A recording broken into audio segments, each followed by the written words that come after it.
Ladies and gentlemen, boys and girls, children of all ages, welcome back to the virtual #1 virtual fight capital in the world. Someone's title is on the line. This is ESFL 168, all sold out. I am your host and commentator for the evening, Kingsley. Alongside me, making his debut, gonna be his first time in the booth for the ESFL couch. How you doing today, man? I'm good, Kingsley. I'm really looking forward to this card, doing my first show here, and it's a great show to do it. So we got a ton of good fights. We got a really cool main event between Smudger and GOAT1099, and I'm really looking forward. Yeah, absolutely. As you said, let's take a look at the fight card as we talk about it.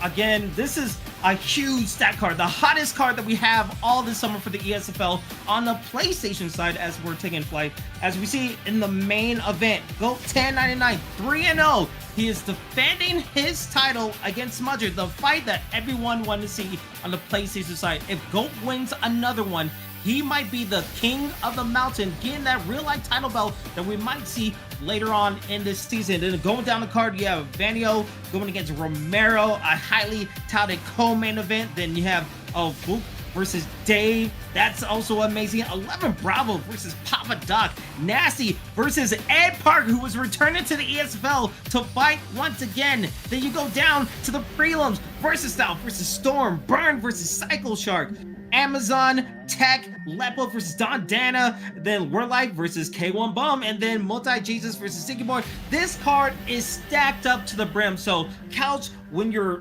making your debut and you're seeing a card like this, what is getting you excited to commentate this whole thing?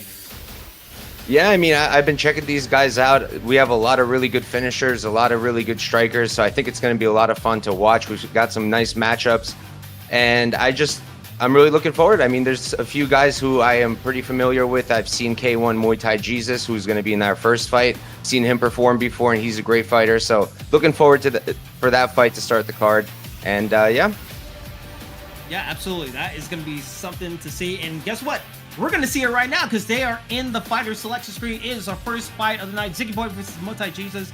Now, when we look at the scouting report, not really much to say about these fighters, but there's definitely a redemption tour when it comes to the scouting report right here. Well, sorry, what was that? There's not a lot of things on the scouting report, but there's a lot of things happening with the fighter selection screen between these two fighters. Oh yeah, I mean, we got Ziggy Boy. He's making his debut now in the ESFL, so there might be a lot of nerves. Interesting to see who he decides to go with. It looks like he's with Volk, and on the other side we got Topuria. Really interesting matchup. We got the grappling that Topuria has if he decides, it's not going his way on the feet. Volk, really well-rounded fighter. Should be a really good matchup. Yeah, absolutely. And again, you guys live here on Twitch and on YouTube, get your predictions in. We'll see who's the favorite and the underdog in this contest. But let's get things underway. Again, Ziggy Boy is going to be using Volkanovski, a nice show of respect, while Multi-Jesus is going to be using Topuria in the blue trunks and already closing into the center octagon, using a little bit of 1-2s from Ziggy Boy. Ziggy Boy playing a little bit safe, trying to see if he could bait out his opponent right here. But when you see in the first instance right here, as we see a little bit of a trip from Ziggy Boy, what are you expecting, Couch, in this matchup?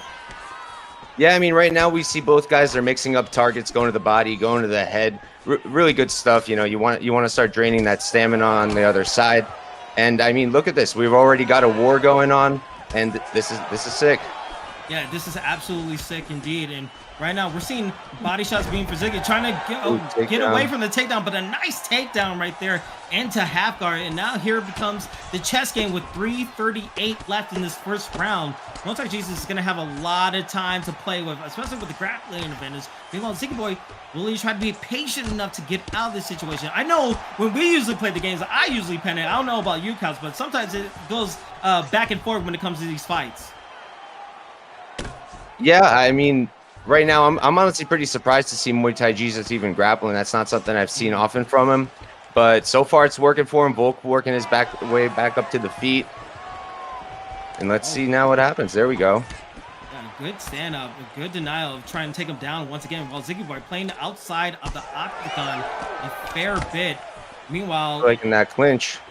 Yeah, back in that clinch. We'll see if Multi-Jesus, can he find a way to get back in? He's trying to use a little bit of a pull, but not really getting the full extent of it, Couch. Yeah, I mean, every time he tries, it seems like Ziggy's able to step back in and catch him.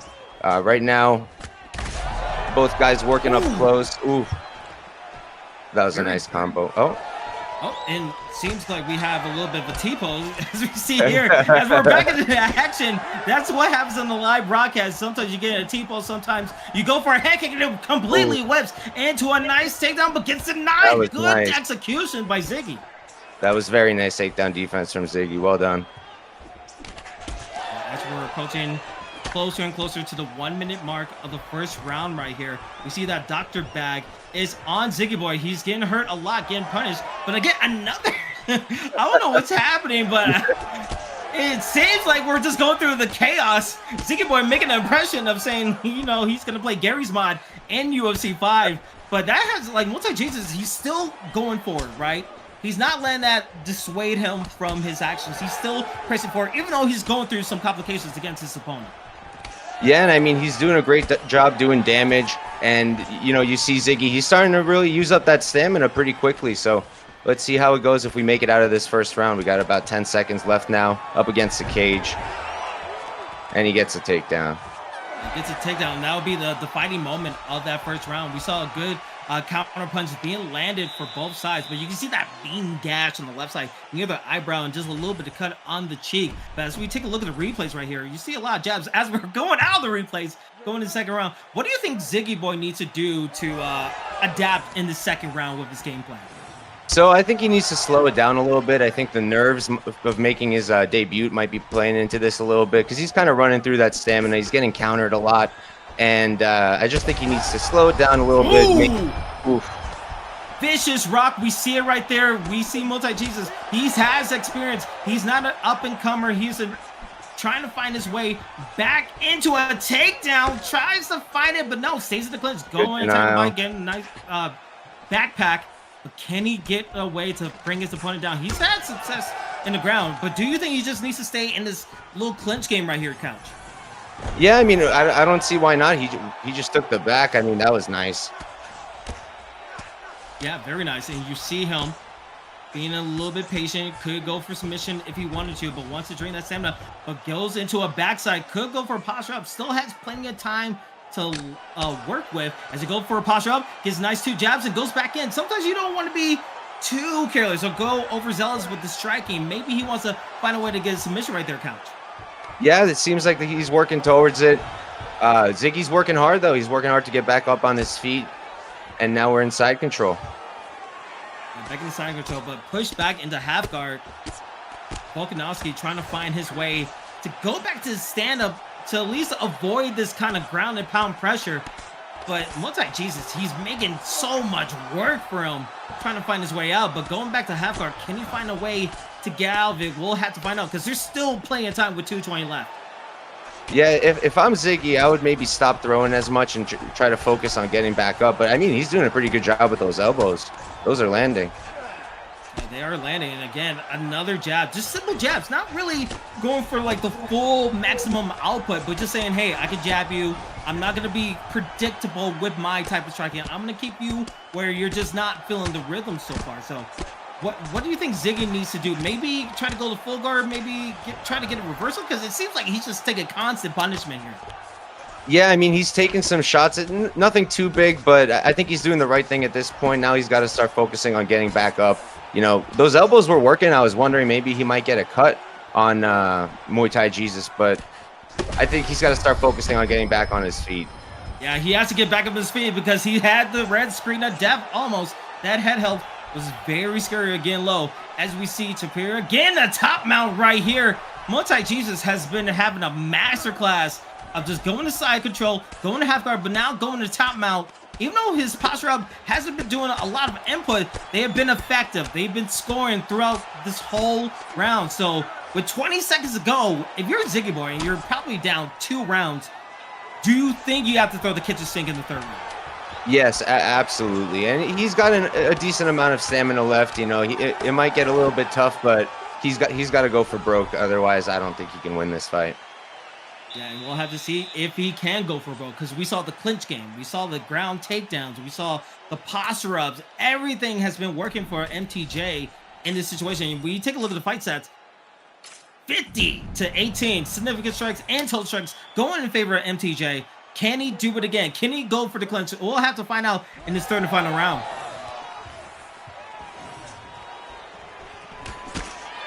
So far, nice 1-2. Going to the body uppercut, but nice.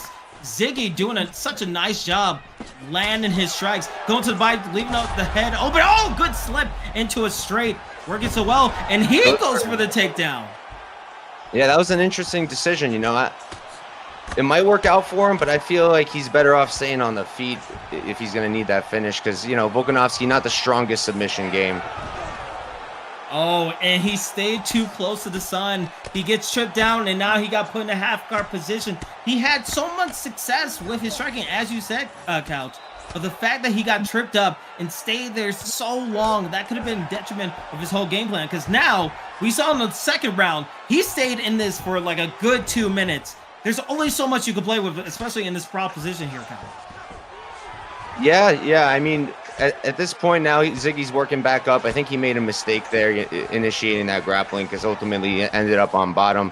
And yeah, it's going to be interesting to see if he can get back up or if Topuria can keep this going. Yeah, and keep it going is what is going to be Multi-Jesus' game plan right now. Because the Dr. Bag is in orange.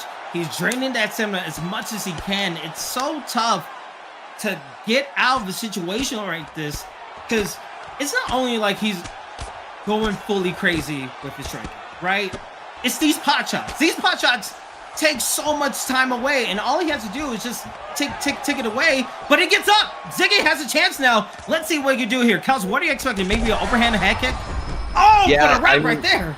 I think he needs to use that jab, set up a head kick, make Muay Thai Jesus start second-guessing what's coming his way, because he's got to pull up something, and he's got to watch out for those takedowns, because if I'm K1, at this point, the wrestling's been working for you. Ziggy's having a hard time getting back up. Just take him down again, you know, and run out that clock.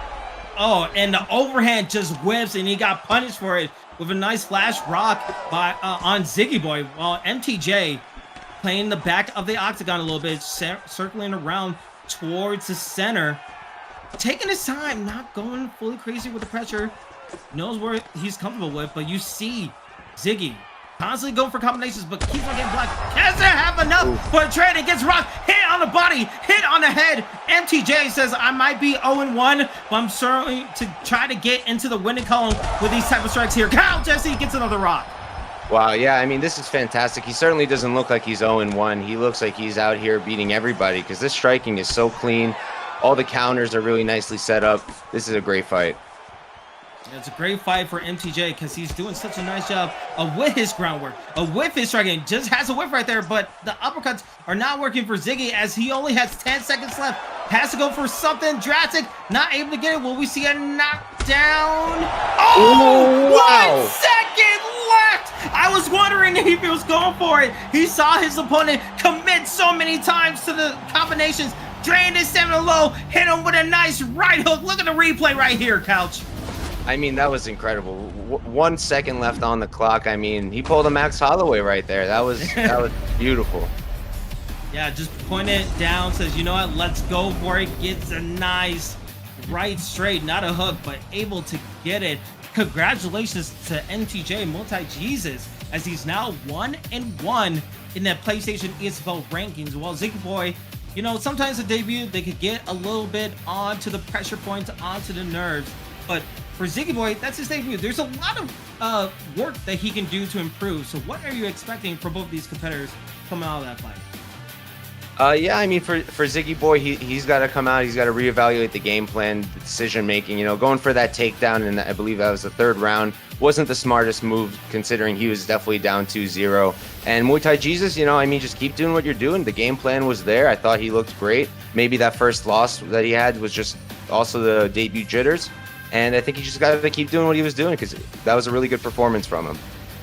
Yeah, absolutely. We'll see what the future lies for both of those competitors. But again, if you are just joining us, welcome to ESFL 168 All Sold Out. I am your host, and commentator for the evening, Kingsley. Alongside me, making his debut, it's Couch. We are excited to have you guys here live on Twitch and on YouTube. We still have 10 more fights to go, so let's get into our next one, which is also another one that's not going to feature your debut, but both guys looking to climb their way up to the leaderboards in the rankings of the PlayStation side. It is K1 Bum, who is 1-0, going against the ESFL veteran himself, Wordlife.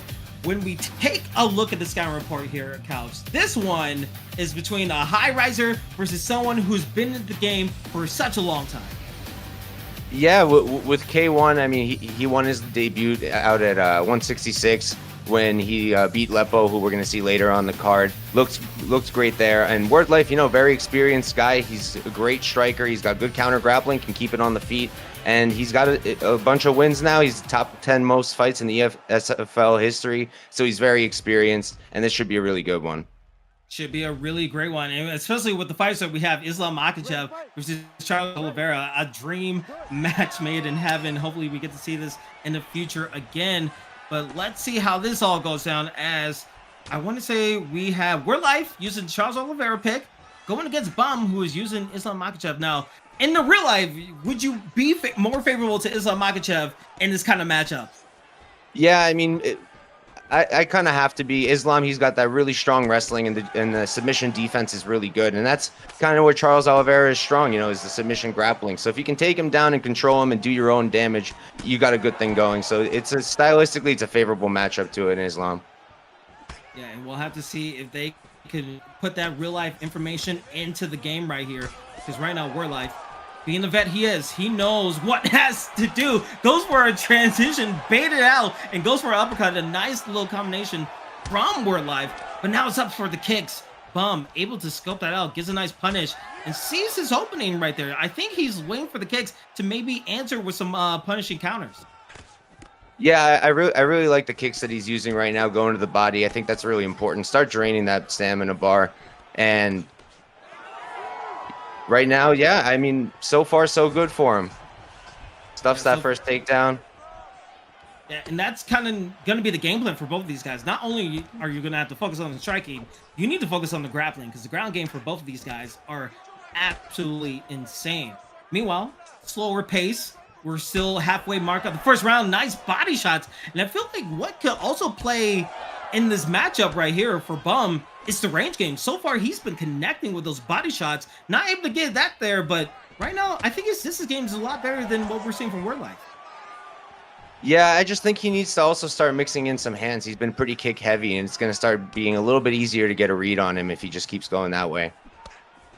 Absolutely. We'll see if he changes things up, try to use more of his hands, but maybe try to set up even more. He tried to set up there, but not able to get the faster animation. As we see Wordlife able to take a little bit of the back, try to bring him down. Will do it into a backside. And right now we're in Wordlife's world. And will he possibly go for a submission? This is going to be really tricky. Both guys staying in this situation, staying very patient. Probably the most patient that I've seen in a while. Tries to go for a punch, but gets denied right there. Bum doing a nice job with his denials, but another one goes back after him. And with under 1 minute, I don't know who's even going to make the first move here, Couch. Yeah, I mean, if I'm Wordlife at this point, you should definitely at least start trying to go for those subs, start trying to set something up. And honestly, I'm surprised that Bum wasn't the one who went for the takedowns, you know, playing as an Islam. But so far, you got that reversal, and now he's on top. Yeah, he's on top, but can he do enough damage to at least score in the judge's eyes? With I want to say a little over 10 seconds left in this contest, as we see a nice sprawl, getting a nice little counter, but that will end the first round. A little bit of body shots, a lot of kick heavy from Bum, but also Wordlife getting a takedown. That could prove to be the difference in that first round. Super close to the call. Yeah, I'm glad I'm not a judge today. I mean, that was a really tight first round. I feel like it was probably Wordlife. I feel like he did a little bit of the cleaner work on the feet, got that takedown, you know. But hey, Bum was able to get that reversal, so who knows? Yeah, an interesting thing that we saw on the fight stats, all the total strikes and significant strikes, just by a slim margin, was in favor of Bum. So what he did could also play a factor, but again, that takedown, having that top ground control, can prove to be a difference. It could go either way, but this second round, will we see a clearer definition of who's going to win the round? We see a back elbow coming from Wordlife, trying to go a little bit crazy, but not really getting the full connection with the range, while Bum still playing a little bit of the counter puncher as he's able to get the nice 1-2 head, body, head, and that is going to be something that could possibly open up his opponent right there, Couch. Yeah, I mean, I really like that combo he just did where he went to the body with the kick and then he went back up with the hands. You know, we mentioned in the first round he needed to use his hands more, and he's doing it. And so far it's paying off. Paying off in dividends, but can he pay it off in more and more punishment? As we see another denial, we see Wordlife takedowns, clinches. It worked one time, but he needs to be careful because body shots will come out and drain more and more of your stamina. And with a full stamina Islam Makhachev, that's probably your pure as hell if you're a grappler. Yeah, I mean, Bum has done a great job preserving that stamina, and I think it's time he starts using the grappling like he is right here. You know, you were playing as Islam. That's his strength. The striking's going your way, but it's close. I think he's doing the right thing here now.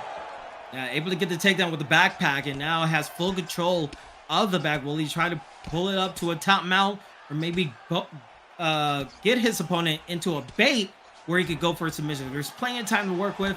We know that submissions are a heavy deal when it comes to UFC 5, but as you see, going to the backside right here, Bum being very meticulous and very careful of what he needs to do, but a good get up from Wordlife, maybe he could get out of it. Yeah, he's working toward, and he's out. That was great. Great work.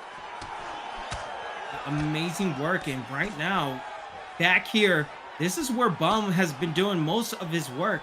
But will he try to go for another takedown? Maybe trying to change it up. There's still 2 minutes left in the second round. Goes for a body, and that clean combination of baiting out the body and also attacking the head. Wordlife doesn't seem to have an answer for that kind of situation there, Couch.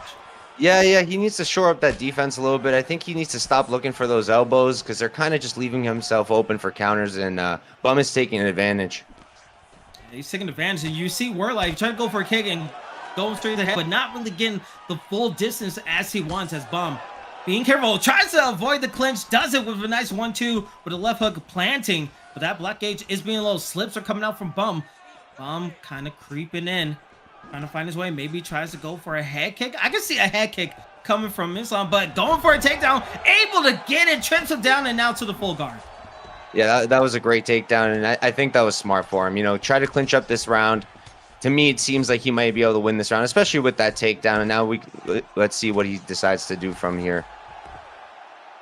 Time is ticking away in the second round. 20 seconds left. You can see the stamina advantage goes to Bum in this situation, but I would love him to get one posture up opportunity, maybe find a way to score a definite point. Because again, it's the end of the second round. We want to say that Bum won the round, but again, it could be another close one. You don't want to leave it to the judges with these 2 close rounds right here, Coach. Yeah, at this point, I would suggest both guys go for a finish. I think it's 1-1 going into the third, but you know, you want to take it out of the judges' hands ideally.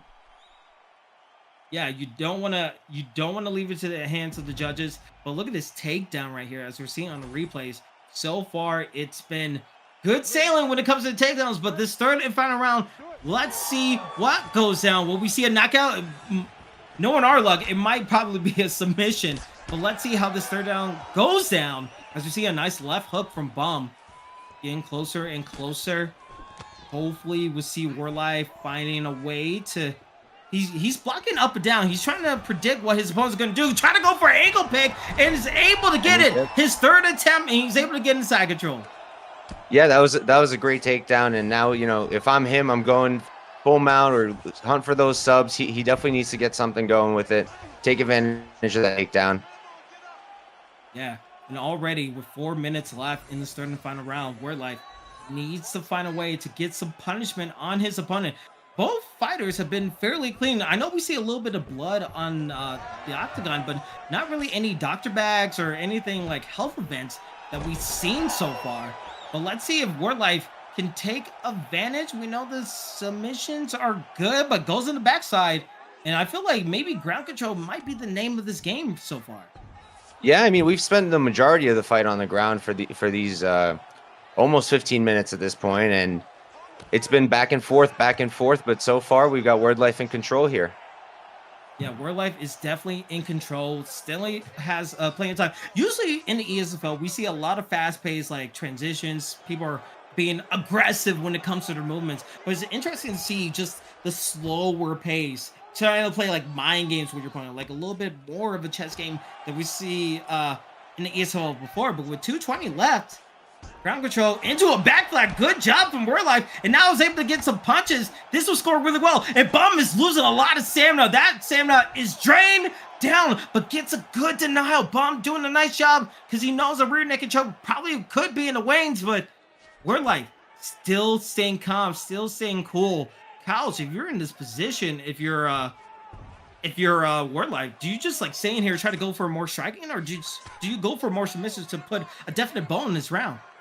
I mean, at this point, he's got him flattened out. He can go with the strikes. He can try to get that submission. Now he's in full mount. I would posture up and just let it rip. He's got about a minute left, and I would try to get that finish. But so far, it does seem like he did secure this round. He's been patient, like you mentioned, and he's doing his work from up top now. Yeah, we'll have to see. Under 1 minute to go. The first round was close. Second round could possibly go to Bum. Will it go into the judge's decision as a nice denial comes from Bum? Wordlife working his way. He wants to find a way to get that submission, but so far gets denied twice and again. Oh, goes for a posture up, but only gets one simple jab in. Tries to go for a hook, but a good block right there from his opponent there, Count. Yeah, Bum is doing a good job with the denials. He's being good with the defense, but at this point he's got to do something, try to reverse position, but the clock is running out. The clock is running out, and we will go to the judges' scorecards as Herding calls it. But look at this, the body kicks from Charles Oliveira. It was more Bum who had a lot of success in that first round when it comes to, right there, into the body hook, into the head uppercut. Head hook, It's just the striking seems so clean from Bum, but Wordlife was able to get some grounds. But let's go to Bruce Buffer to see what the judges score it. Ladies and gentlemen, after 3 rounds, there we go. There he is. Scorecards for a decision. For the winner by split decision. Split decision. And it goes to K1 Bum. Split decision. Super close to see. I wonder if we could take a look at the judges' scorecards, because I want to say 29-28, and 2 judges scored possibly the first round and the second round to K1 Bum for getting it. And, people are saying in chat, put some predictions in, but people are saying like, hey, it could have gone either way, but there goes all your coins if you went the other way. But look at it. It went totally for, actually, it was the second round and third round they gave to K1 Bum. So the first round, most judges had it for Wordlife. The second judge had, I think, the first round and the third round for Wordlife. That's how he was able to get the split decision. But with a fight like that, Couch, that's why you never want to leave it to judges, because it could be the minute details that get you that victory. Yeah, it seems like every second counted here, and I'm a little surprised they gave him round 3, but hey, I guess I could see it. Yeah, I think maybe because he only, in one posture up, he was only to get that one jab, right? And it seemed like maybe they're calculating the striking before, maybe early in the rounds when it wasn't going down. Maybe the ground takedowns wasn't really that key in the judges' scorecard. So, hey, that's what happens in UFC fight. Never leave it to the judges. But speaking of never leaving it to the judges, we're not going to leave the other fights left to go, because we're going to be taking a quick intermission to get ready for our next couple of fights. So we will see you guys in a few minutes.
back, everybody, to ESFL 168 on the PlayStation side. All sold out. I am your host and commentator, Kingsley. Alongside me is Couch.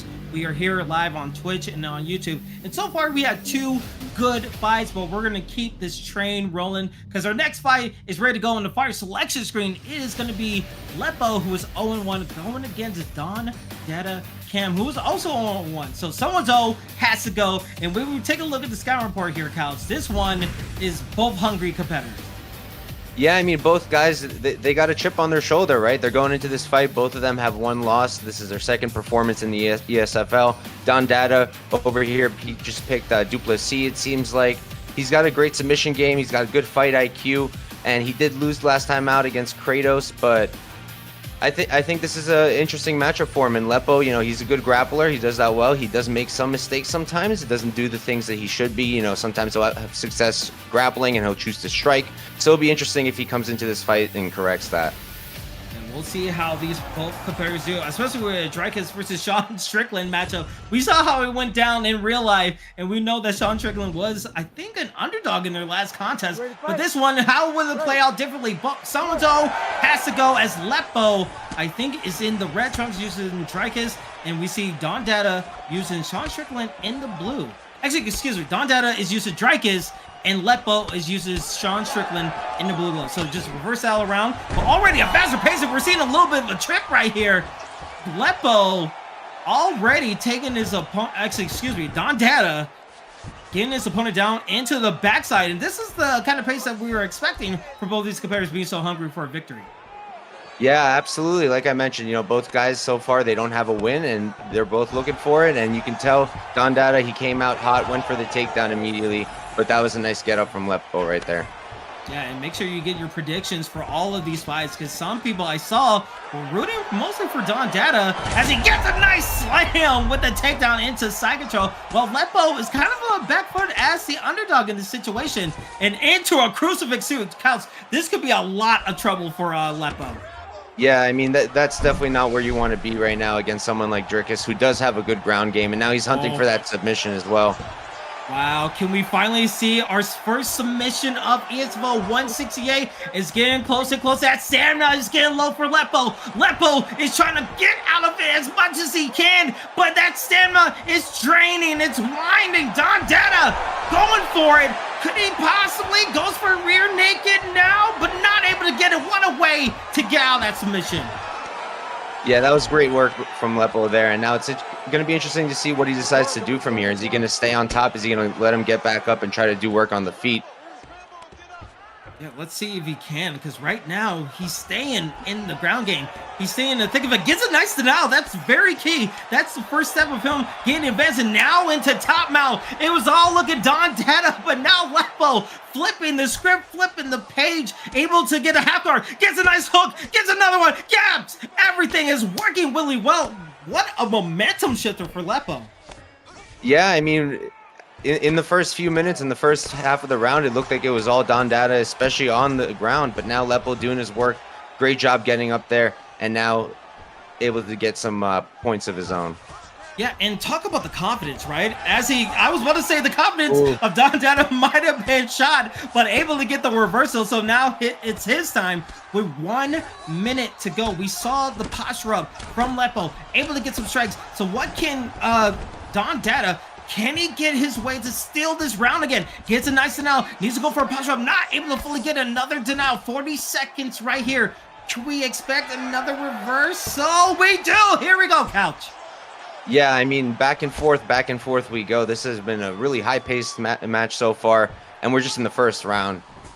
Yeah, and already another reversal as Leppo going for almost a posture up. He has 10 seconds. He could possibly get a last-minute shot in, but it's going to feel comfortable into the end of that first round. And woo! Back and forth, flip-flop like we're just a bunch of hamburgers on the octagon. But for Dandana, do you think he needs to stay back to the ground game? Because it seems like it might be a toss-up on who has the advantage in the ground skills. Yeah, I mean, if you asked me this in the first 2.5 minutes of the fight, I would have said Dandana should just keep going to the grappling because it looked like Leppo didn't have an answer. But now Leppo was able to get back on top, reverse multiple times. So maybe it's time to test the striking. And we'll have to see if we test out because Dandana, again, he was super close. Again, that the submission bar fairly low, the purple bar, but now will he try to go for it again? Will we see a little bit more striking? We'll have to find out. As the second round is underway. Again, Leppo using Sean Strickland in the blue trunks. Dandana using Drekus in the red gloves, going for a takedown, gets some power, lifts him up and slams him down into side control. What is not broke, don't fix it. He is into side control. He's trying to find his way back in, gets a nice posture out. Oh, but fakes it out. That's interesting there. Yeah, interesting decision there. I would have maybe let it rip a little bit, but so far so good for Dandana.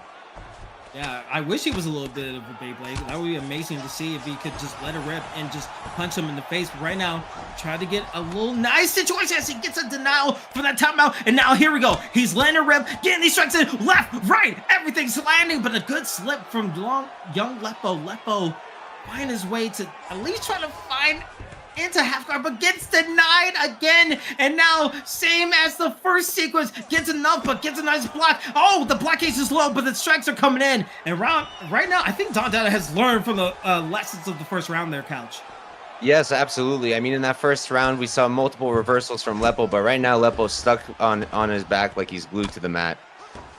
Yeah, and you're wondering, where's the reversal going to come from, right? He gets a nice denial. That could be an entryway of where he can get that grappling advantage. Goes into a sprawl. But Leppo has some success going into a reversal and getting the strikes. But here he is, going for the get up. He has the boxing Strickland. What can he possibly do to get some respect against his opponent? But a nice counter punch from Dandana. Dandana into this dirty boxing, into the phone booth, trying to get his way back in. But now playing a distance game right here, Couch. Yeah, I think Dandana needs to take a second, find his pace, find where he's comfortable, but he just gets taken down again. It just seems like he gets a little glimmer of hope, right? But not able to get it. But as I say about the glimmer of hope, gets a nice reversal into a backside. And now with 140 left, can he get some posture opportunities? He probably needs two to get back in the good graces of the judges. Oh, but gets one, but not really enough damage as you would like to see there, Couch. Yeah, I definitely think he needs to do some more work if he's going to steal this round. Try to at least rock Dandana here. Try to posture up like he just did, but he's having a hard time getting anything off. Yeah, the defense of Dandana, he did such a nice job of slipping that posture up opportunity. And now, into this posture up, not able to deny that one. Goes to by 1, 2, 3 times. And now here we go. Get up. 45 seconds right here. Goes for a takedown himself. Can he get it? He will not. It goes into a clinch. Working the head, working the body with the knees. And man, oh man, Dandana is on his P's and Q's when it comes to the takedown game. Yes, absolutely. The denials have been great. The timing, and now he's got Leppo's back. Got his back, but again into a backside with few seconds remaining. Will he go for a Hail Mary shot? No, it seems like he's very comfortable in this situation. So third round, Dandana had submission attempt in the first round. He got hit a bunch of the posture up in that round too, but second round, that might have been Dandana's round. Yeah, I think it's fairly reasonable to say that was his round. A ton of control time, did good work. Not a ton from Leppo. What a takedown there. Yeah, and you want to see, like, what can he possibly do? Because I felt like we were going to get a little bit more striking, but these guys seem more comfortable of going for these takedowns, going for these, like, situations. Like, look at it. Taking the back, bringing them to, like, closer to the octagon cage. In this third round, third and final round, both guys are hungry for a win. What will we see here? Oh my God, a front kick. That's what we're going to see here. I thought we might see a takedown as Dandana tried to go for a takedown there, but Leppo still going for the strike. It might be his only avenue to come back in this situation, but the clutch game, smart move of taking his back and not go for a guillotine here, Couch. Yeah, I mean, Dandana's throwing a lot at Leppo. He's making him really work, and it's hard for Leppo to know what's coming next, but so far with the striking, he looks pretty good.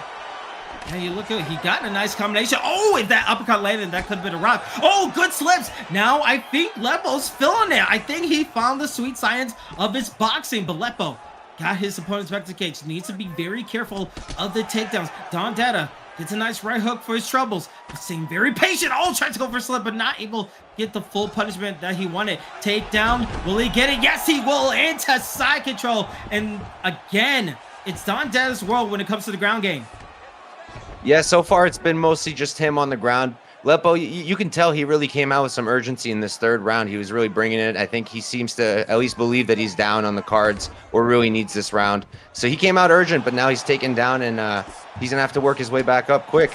Yeah, and the backline is going to be the worst situation that you could possibly be in, as a head health is already in the halfway mark of the gauge. Oh, going for a submission again. He says, you know what? You cheated me in the first round. You ain't going to cheat me this time. As both seven are fairly even. Maybe advantage to Dandana as he's trying to get a submission going. Can he get it? Yes, he will. That bar is fairly low. Just one more situation, and he might get the full submission. He has 2:25 left to go here, Couch. Yeah, I mean, that was close. I thought he might get it right there. I think if he goes for it one more time, he might be able to get that tap. Yeah, and oh god, another denial into top mount. Gets a nice slip for his troubles, but 2 minutes remaining. All control goes to Dandana as he's trying to find his way to get up. Not able to get it, but half guard. That might be the start of some momentum for Leppo. Yeah, I mean, now he's trying to work his way back up now. Stuck in the sprawl. He really needs to get this back up on the feet, and he's got to get to work.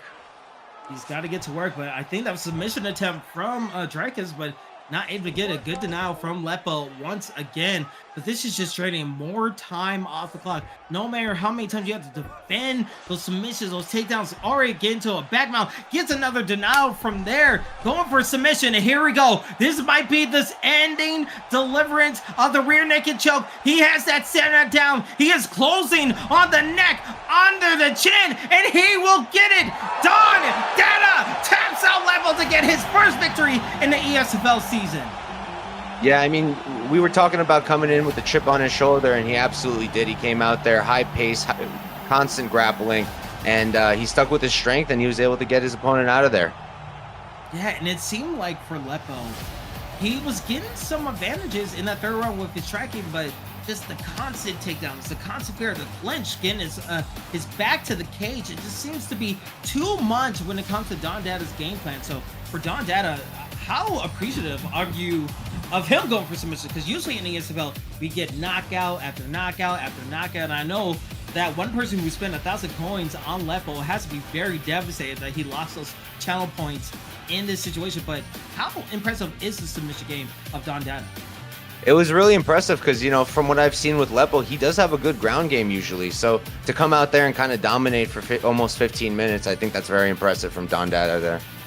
Yeah, so good, so excellent to see. We'll have to see what they have in future from the matchmakers and what their next fight will be. But for Dandana, hey, you're in the win column. You're finally a winner in the ESFL, and we love to see it in this season. Speaking of people getting their first wins, Couch, I think we have a couple debutantes into the ESFL on the PlayStation side, as our next fight is ready to go. Get your predictions in as you can. It is going to be AKA Amazon going against Tech AM in this fight. Light heavyweight Alex Pereira versus Jan. This matchup looks tasty here, Couch.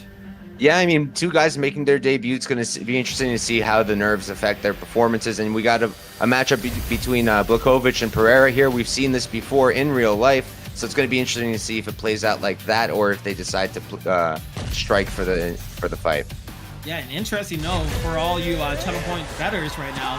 Tech AM has 4. Oh, it actually jumped up. Tech is the favorite in the community with coins, but it's 8 people that are going for Amazon. So people think Amazon's going to win, but the most of the coins goes to Tech. So let's see how this all plays out. This is our 4th fight in the prelims. It is going to be Amazon using Jan in the championship trunks, and then his opponent Tech in the Alex Pereira custom shorts in UFC 300 ones. Right now, we're seeing a couple of big body blows in this competition here, Couch.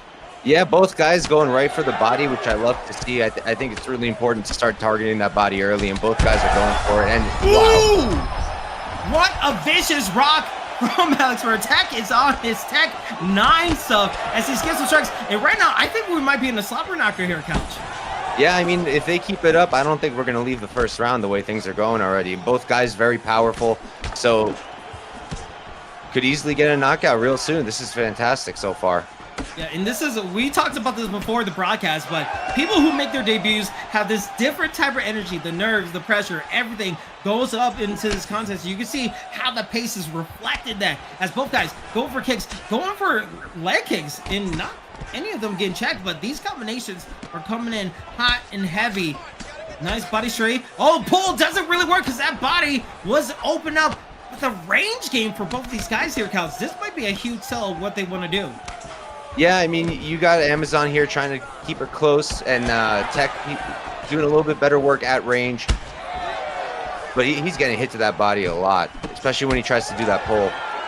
Yeah, I feel like that pull, everyone usually goes for the head. It's like, oh, obviously you want to headhunt, you want to attack the head, but that body, if you just open up the body and land that send will go lower and lower as many times as it possibly can. As we see a nice shuttle trip, gets denied. Good play from both guys, going for the striking, but also going for the grappling as well there. Yeah, I mean, I do want to see more grappling out of Amazon. I think that would be smart to mix it in, but that was a great get up from Tech right there.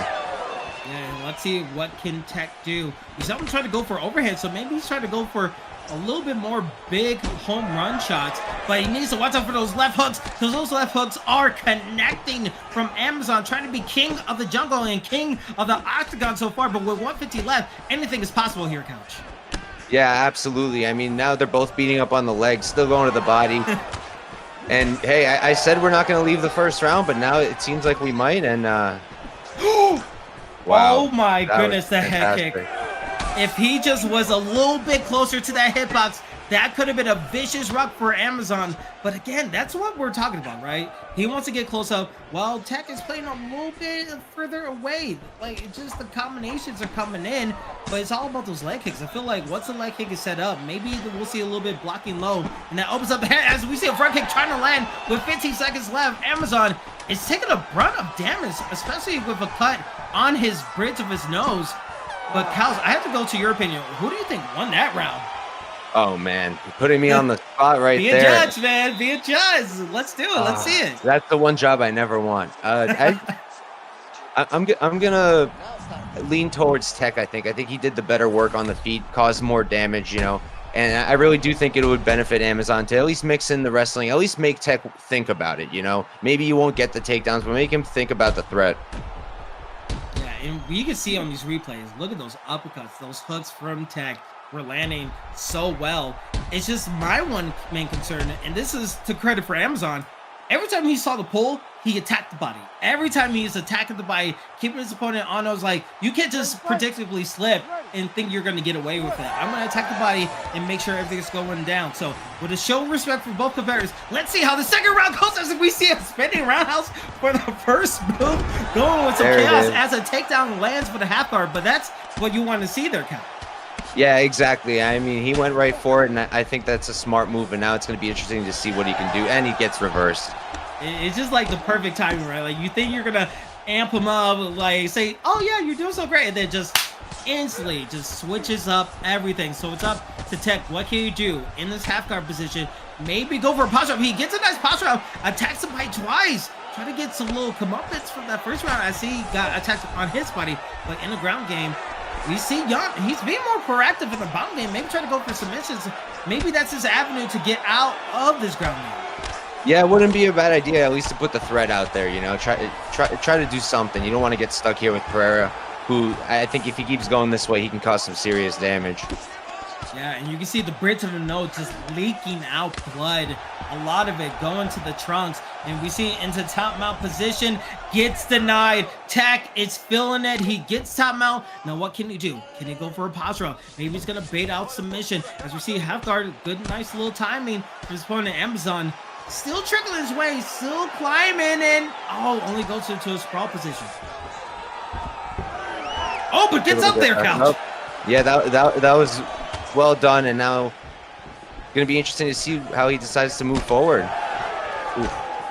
Yeah, and right now we see him playing closer than before as the knee was a huge mistake as he gets hit 3 times. But look at that stamina being fairly low. Amazon trying to take advantage, but now back into a reset position, trying to play a little bit of footsies. Not able to get it. Clinton taking up to his back to the octagon and traps him down into side control. Great maneuvers.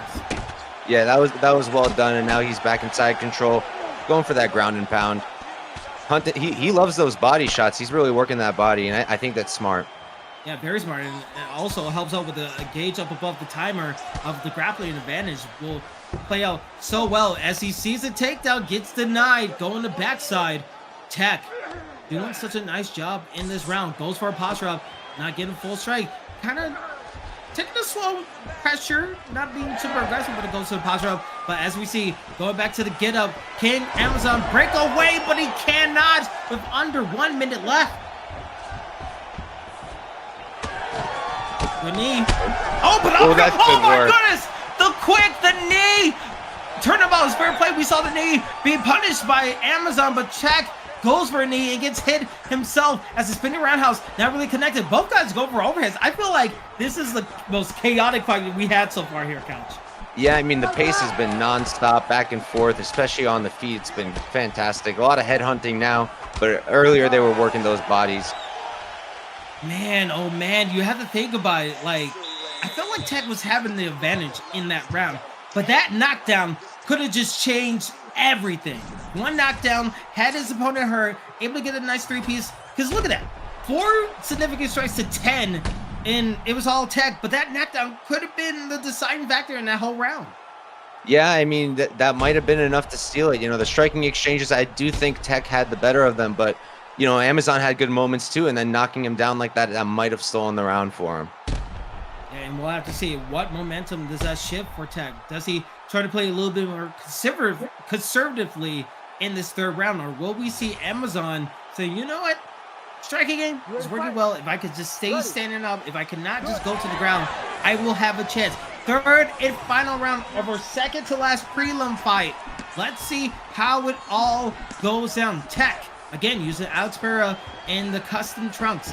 Meanwhile, Amazon in the championship trunks using Jan. Both guys playing in the center of the octagon. Good straight. Can open up his opponent, but not really anybody going for the body until then. Oh, but a head kick finally lands for Amazon. Yeah, Amazon likes those head kicks. He's been trying to go for them for a while now, and I think it might start to be there, but ooh, he gets rocked. Gets rocked with a vicious overhand, and now we see Tech. He wants to put it away. He's going for uppercuts. He's going for hooks. Oh, but the pull into an elbow. Stamina. That stamina was fairly low, and now you see her team saying, fight back. Someone has to give. Who is going for it? And now we take a look. Oh, he goes for 2 overhands with an elbow. I don't know what Amazon is thinking, but he's going for the well and the kitchen sink, everything. He's just throwing it into the octagon. Yeah, to me, it seems like Amazon thinks he needs a finish. You know, he might be right about that, but he should maybe start going to the body again a little bit more. He's headhunting a bit. Headhunting a bit, absolutely. As he goes for rounds, but gets a rock for his shovels. Body shots, landing, Tech, smelling blood in the water. Being a shark he is. Oh, but needs to be super careful. That step is slow. Jan trying to enter back. Pull! Into an uppercut. Tech is putting the Tech 9 into this stuff. Respecting his opponent. 2:30 left in the third round. This is a crazy pace. Crazy pace indeed. Buckle your seatbelts, people. You're in for a hell of a third round as both guys get a nice straight for their troubles. Stamina fairly even, while Tech has a little bit slight of advantage. That head health and that black gauge for his opponent is low. Under 2, tries to go for a head kick, not landing. Uppercut, missing with a block. Man, it just seems like one mistake could be the biggest difference in this third round. Yeah, absolutely, and especially because both guys' stamina is starting to get a little bit low. Oh man, he gotta be careful. Yeah, absolutely. You have to be careful in this situation, but you also got to go for it. We saw a spinning back fist. We've seen flying knees. We saw overhands, head kicks, spinning roundhouses. These guys are going for broke. Oh, a good leg kick. Trying to get his opponent just dealing with it. And it just seems like Amazon, he's just going for big shots now. Yeah, he's going for those big shots. A lot of head hunting coming from him, but I understand it. You know, he really probably does need that finish. So, it does make sense. Does make sense. If you saw that pull from Tech, needs to be very careful that he doesn't leave his body open. They're approaching, and I think that affected Amazon a little bit more. I thought that spinning roundhouse will work. Oh, but the spinning elbow, the elbow doesn't work. As we see a rock, both instances. I'm going to check the VOD of that, because that sequence was crazy. But right now, Tech has his opponents back to the cage. With 10 seconds left, can we see a last-second KO again? Goes for a flying knee, not again. Uppercut, landing a knockdown, and Tech getting a last-handing shot there, Couch. Yeah, I mean, we didn't get the last second knockout, but the knockdown was there. That was a really nice exchange. Look at the replay right here. This happened in the second round right there. This is a quick 1, 2, 3 from Amazon. But for Tech, it was all him in the third round. Take a look at this. Boom! Both guys connecting, but the power was in Alex's hands. Yeah, he did seem to have the power edge there. Got a couple knockdowns, and I think he's about to get the decision. Yeah, let's listen to Bruce Wavvy to see who wins this decision. All three judges score the contest. 29-27. 29-27. Decision, Alex Collins. Here we go. Tech AM wins his ESFL debut, which was a crazy firing affair. And you have to think, man, if you're Amazon, you just ran out of gas, and just the knockdowns in the third round and the first round proved to be the biggest. But it was a 10-8 round in the third round, so those knockdowns really accumulated, and it became 29-28. Yeah, it did seem like a 10-8 round. You know, I'm not shocked to see that. Yeah, I think if we saw in the judges' scorecards, you guys are seeing us right now, but we see on our screens, the second round was in favor of Amazon. So Amazon was able to get that second round. Tech got the first round, so that third round was up for grabs. And when you're in that situation, it's like damned if you do, damned if you don't in hindsight, right? Because you never know how you're feeling. Like maybe Amazon thought he lost that first round, or maybe won that first round. What do you think goes into the psyche of these competitors when you don't really know the full score going to that third round? I think it had an effect here, because you saw Amazon came out in the third round, and he was a lot more wild that third round. He came out just straight headhunting. In the first round, he was much more careful, mixing it up to the body, but then he started headhunting in the third, and I think that's because he did think he was down. Yeah, and you know, like, it could play mind games. It's not only that you have to focus on your technical ability on the controller, but it's also the mental capacity of trying to block out all the noise and really stick to what you really need to do in those situations. But hey, a win's a win, and both guys made a hell of a debut. A lot of chaos in that fight, so we love to see it in the prelims. But we're going to continue on here, Couch, because live on Twitch and on YouTube, we have our next fight ready to go, and these guys are looking to, you know, continue on their momentum a little bit, because right now we have Josh Ray, who is 1-2, going against NM Burn, who is 1-0 and looking to stay undefeated in this next fight. Yeah, absolutely. We got Burn here. He's a great striker, but he's well-rounded. You know, we've seen some good grappling from him as well. He won his last fight. It was his debut against K1 Muay Thai Jesus, who we saw earlier. And Josh Ray, it's going to be interesting to see him coming back 1-2 in the ESFL. Does need a win, so I think he's going to have a chip on his shoulder here in this fight.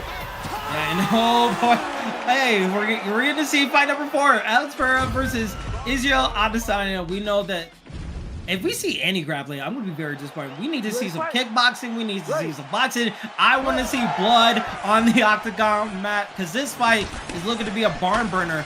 As we see here, Israel Adesanya is being used by Josh Ray in the white trunks and the blue gloves. In the red gloves, it's going to be Burn uses Alex Pereira. And make sure you get your predictions in, because you don't want to lose those channel points. You want to make sure you gain the most at the end of this fight card. But right now, body shots being landed. Both guys go for slips. And it seems like the footwork is going to be the huge key in this contest. Yeah, especially with, you know, with an Adesanya Pereira matchup, you definitely want to use that footwork. If you're Josh, you want to kind of maintain some range. Watch out for that power coming out from Pereira. Yeah, already uppercut landing on Josh Ray. Oh, but the question mark kick not really getting a full effect, but good body shots. The 1-2 into the body, working well, paying dividends for Burn. But Burn, we know what he did in his last fight in 166. He was able to use his technical ability, and already getting the checks ready to go. The footwork along with the checks, and now landing with these combinations as he has his opponent barely having any block gauge. He has his opponent throwing fits right now. Yeah, he's giving Josh a real hard time right now. He's leading all the exchanges. He's landing all the big shots, pushing forward, good pressure. Great work so far. Yeah, great work. It seems like he's being more proactive than reactive. What is Josh Ray is doing? And you can see he's trying to pay out his opponent to see if he can catch him on something. But every time he goes in, the trades are going in favor of Burn. Burn doing such a nice job of popping in and out. And when he sees like his block gauge is low, he's really paying attention to the screen. Right now, slips, going close, gets a nice hook for his troubles. And as you see, the blood is trickling down on Josh Ray's face. Yeah, the damage is starting to come in. I mean, Burns landing a lot of big shots. But hey, Josh is starting to do some good work too. He's mixing up the targets well, and he's definitely throwing stuff back Burns' way. Yeah, under 150 left in the first round right here. Burn taking the back foot, gets hit on the legs right there. Oh, but the slip away. We see Josh Ray doing a nice job, working well, but a good counter shot with a nice straight as the blockade health is low for Josh Ray. Burn taking his time, not being overzealous, know what he needs to do, trying to work the body a little bit. And also another point of this couch, the slips from Burn are just doing wonders for his psyche. Yeah, he's been doing a great job with those, been able to use those to set up his counters really well. And he's doing a great job at kind of just watching Josh and watching the stamina and figuring out his timing. Yeah, we see a flying knee attempt just to see if he could get something important to think about. But right now, Josh Ray tries to go for a flat kick, but gets punished with uppercuts and just punches constant. Even the camera doesn't know what to do because it's just violent in the octagon. Yeah, I mean, this has been violence from the start. 5 minutes of straight, just nonstop striking. He rocks him again. Rocks him again, gets a second one, tries to go for the coup de grace, but not able to get it, both slipping away. And what a round from Burn, able to get the rocks, able to slip away. And look at that mean gas, that eye is almost close on the right side of Izzy Adesanya. It's going to be hard to see, especially with the footwork right there, Couch. Yeah, I mean, if you're Josh, you got to be careful now. If that cut and then if that eye gets worse, fight might be stopped. Yeah, this is the hottest card for the reason because these fights, this violence is hot and heavy. As you see the body shots, the head kicks, everything is landing. But good slipping for Josh Ray. Still surviving, noticing that black H and the head health is low. Tries to go for a spinning round outside to get it, but he gets punished with the body shots. Oh, another one. Body shots are doing good work. That stamina is starting to drain. Oh my God.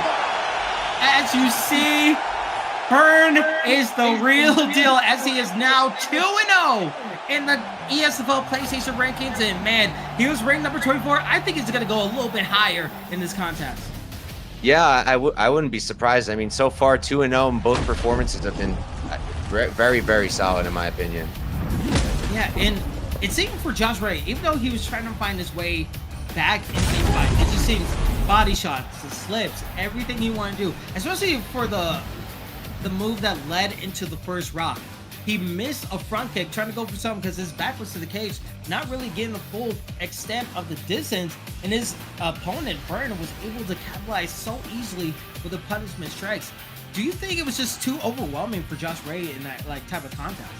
Yeah, to me, it seemed like he was just one step behind the entire time. You know, he just couldn't quite catch up, and ultimately it cost him. Yeah, it cost him dearly, and now he's going to be 1-3 in the rankings. But hey, the man of the hour is going to be his opponent, Burn, who is now 2-0, and we see a lot of people having their undefeated streak continue on. The last card, we had, last PlayStation card, we had all our undefeateds just lose. Everyone who was a favorite, who had a hot streak going, it seemed like they were losing, but now we're seeing people who are undefeated now starting to climb back up. So we might see a change of the tide here so far. But as we get things going, we have our featured prelim fight ready to go. Get your predictions in, because this one is a bit of a banger here, Counts. What remains of Versus Style going against Storm, who have plenty of fights in the ESFL. But when we take a look at this, especially in the flyweight division, Counts, how excited are you for this type of fight? Yeah, I mean, I'm super excited. Both of these guys are very experienced. You know, they've been around for a while. Versus Style, he's well-rounded. He has multiple wins at this point, 3-2, and he's coming off of a win right now. And on the Storm side, you know, great constant pressure. He's a great striker and a great wrestler, so he's well-rounded. Former champion in prime time in UFC 4, so should be a really fun matchup. And they picked some interesting fighters here with Cop and Moreno. Yeah, I think we saw Cop in the last PlayStation card, and he did wonders in the UFC Apex arena, which was not really legal, but hey, it was something to see for the future of this card right here. As we are getting ready for this flyweight contest, feature prelim is Versus Style using the Brendan Moreno in the white trunks, Cap using by Storm, and Storm playing a little bit of distance, but we see punches coming out hot and heavy versus out. But he's getting capitalized with these combinations. It seems like we're going back and forth like a tennis match here, Couch. Yeah, I mean, so far it seems pretty even. Both guys landing combinations. This is great so far. Yeah, and already we're going to the body. It seems like you go to the head, well, I'm going to go to the body, and just vice versa. Going back and forth, not really anyone backing up, staying in the fair center of the octagon. And you see Versatile implementing those jabs, trying to get that jab to execute his combinations, but also like branching out, like a branching path, like choose your own adventure. Every time you launch a jab, it might be an uppercut, might be a hook, it might be something that you see in this situation. While Cap uses the body, uses his footwork, going a little bit distance. Which game plan is more impressive to you so far in this contest? I mean, so far, I mean, it's close, but Versatile, he's been able to do some good work. He's been able to, I think he's leading most of the exchanges, but now, you know, it's starting to seem like some counters are coming on the other side. Yeah, definitely some counters on the other side. As soon as everything gets going, it's hard to like go play by play of what's everything's happening, because you see an uppercut right there and you see a nice 1-2. These are the reason why flyweights is probably like the fastest division in the UFC, because these guys have stamina for days and they could keep up with this kind of pace. And if that's your place out, that this is where the avenue is to implement. Right now, hooks, landing, block gauge, head gauge. Somewhat similar for both competitors, but it's just all about who's gonna make that first slip. It seems like these guys are keeping their head on the center line, except we saw Versatile go for a nice slip. Yeah, but you know, now we're seeing some damage on his side. He's got to be a little bit careful here, kind of just trading in the pocket. Oh yeah, he's nice getting hurt a lot. There. Goodness, we're closer to the 90-second mark, and you see the takedown was implemented right then and there, because you knew his head gauge was getting fairly low. He was about to get rocked, and he said, you know what, let me change it up. That's smart adaptability. I think that was a really smart decision there. You know, both guys had a lot of success on the feet. It was very close, but he does have some damage on him now, and why not go for a takedown and lock up the round for yourself? Yeah, absolutely. And, you know, you never want to leave it to the judges, but if he gets a nice posture opportunity and get denials like he just had so far, it's going to be working so well for him. So in this half guard, chess game, another denial, the second denial back-to-back on that half guard situation. Go to the right with 30 seconds left. What can we see from Versatile? Well, now he's in full mount. You know, he should try to get up a little bit and start raining down shots. I think that would be really smart. Yeah, he's getting the right denials. He could have a chance to get it a fourth one, and that's just going to drain so much stamina, as he's not going to be able to get a nice strike. But as we see here, the ground control was in favor of Versatile, but Storm was able to get the total strikes and total significant strikes in his favor. But he got rocked there, so let's see how the second round goes down. Oh, just a crunching shot, but the crunching shot back with an elbow, and we see both guys now cut up from the elbows that we're seeing so far. Yeah, I mean, they came into the second round and just started as if they never stopped. They're just going right at it. Damage on both sides now. Nice combinations from both sides too. Yeah, and do you think that could lead to some carelessness? We saw the head kick, and he got like demolished with a right hook because he was so dang close, and he just maybe panicked through that shot. Do you think like nerves could get the best of them in this, like these like frenetic paces that we're seeing in this contest? Yeah, I mean, in this kind of fight, you got to be really careful, you know, because if you start getting a little overexcited, that counter will be there. Both guys are very, very fast, and just one mistake might cost you the fight. Yeah, oh, we see a flying knee, but it was not in the perfect range for Versatile to capitalize with some punishment. Oh, but a pull party! Shout out to Bruce Lee Rob, as we see both guys pull away, trying to land elbows, but not really working out. These guys are going for it, as we see a nice 1-2 to the body, all the way to the head. But a clinch game for Storm trying to get back into it. Again, Storm is using Kappa in the red trunks, Versatile in the white. Just look at the distance game. We're playing like Mortal Kombat Street Fighter with a 2D, playing a little bit of footsies right there, Couch. Yeah, I mean, the footwork is good. Versatile is doing a pretty good job at maintaining that range. You know, he's having a bit more success now. And he's kind of just timing Storm well. He's timing Storm well, and that's where you get the good counter punch with the right straight. But right now, Black Cage is low, but he gets the rock. Storm going in. Oh, but he's been careful. I'm surprised that he didn't land for Versatile, but he gets knocked down again. That gauge is low. Sidestep trying to get to the center. He feels comfortable with his footsteps with 2 minutes to go. We see Versatile into a little bit of trouble here, Couch. Yeah, he needs to. I think he should maybe go for a takedown. He's got to do something to slow it down a little. There it is. Hey, wait, 2020 vision, just missing Mac and getting the prediction right, but into half guard position. This is where Versatile, he had 1 minute to go in the first round, not really able to capitalize. He was able to get some good denials, but as soon as we say that, we see a nice reversal going for a Storm right there, and you have to think Storm has to have all the confidence in the world right now. Yeah, so far it's going his way. You know, in the first round it was close. Now he's starting to pull away a little bit. Got taken down, but was able to reverse and get on top. So you got to feel good right now if you're Storm. Yeah, absolutely. And right now, just trying to get that grappling advantage all the way up. Go to a stand-up. He feels confident, but he can't feel too confident as he got pulled into an elbow. And now he's trying to back away. Gets another, like, a decent amount of head health back because he wasn't in danger, but that block gauge is low. Any type of trade will be detrimental, so he's going to need to rely on slips and pulls. Oh, but gets a nice 1-2. Back and forth we go. 5 seconds left. Oh, he's going to get the struggle. Elbows, everything overheads, and that's how we end the second round. Back and forth. Here we go here, Couch. What a finish to that second round. That was crazy. I mean, either of them could have gone down at that point. Both of them should maybe be a little bit more careful going into this third, but that was very fun. We wanted blood. By God, we got buckets of blood on the mat of the octagon as both guys, their head held. The doctor is looking with a keen eye to see if this fight needs to be stopped, but we ain't stopped this fight for nothing. These guys are going 100 miles per hour in the third round. Trying to open the pull again. The elbow works, but the slip. Oh, look at the footwork. He gets another slip. It's like the freaking Matrix right here, Couch. Yeah, the footwork has been great. The counters have been great. And wow, Storm's back on his feet.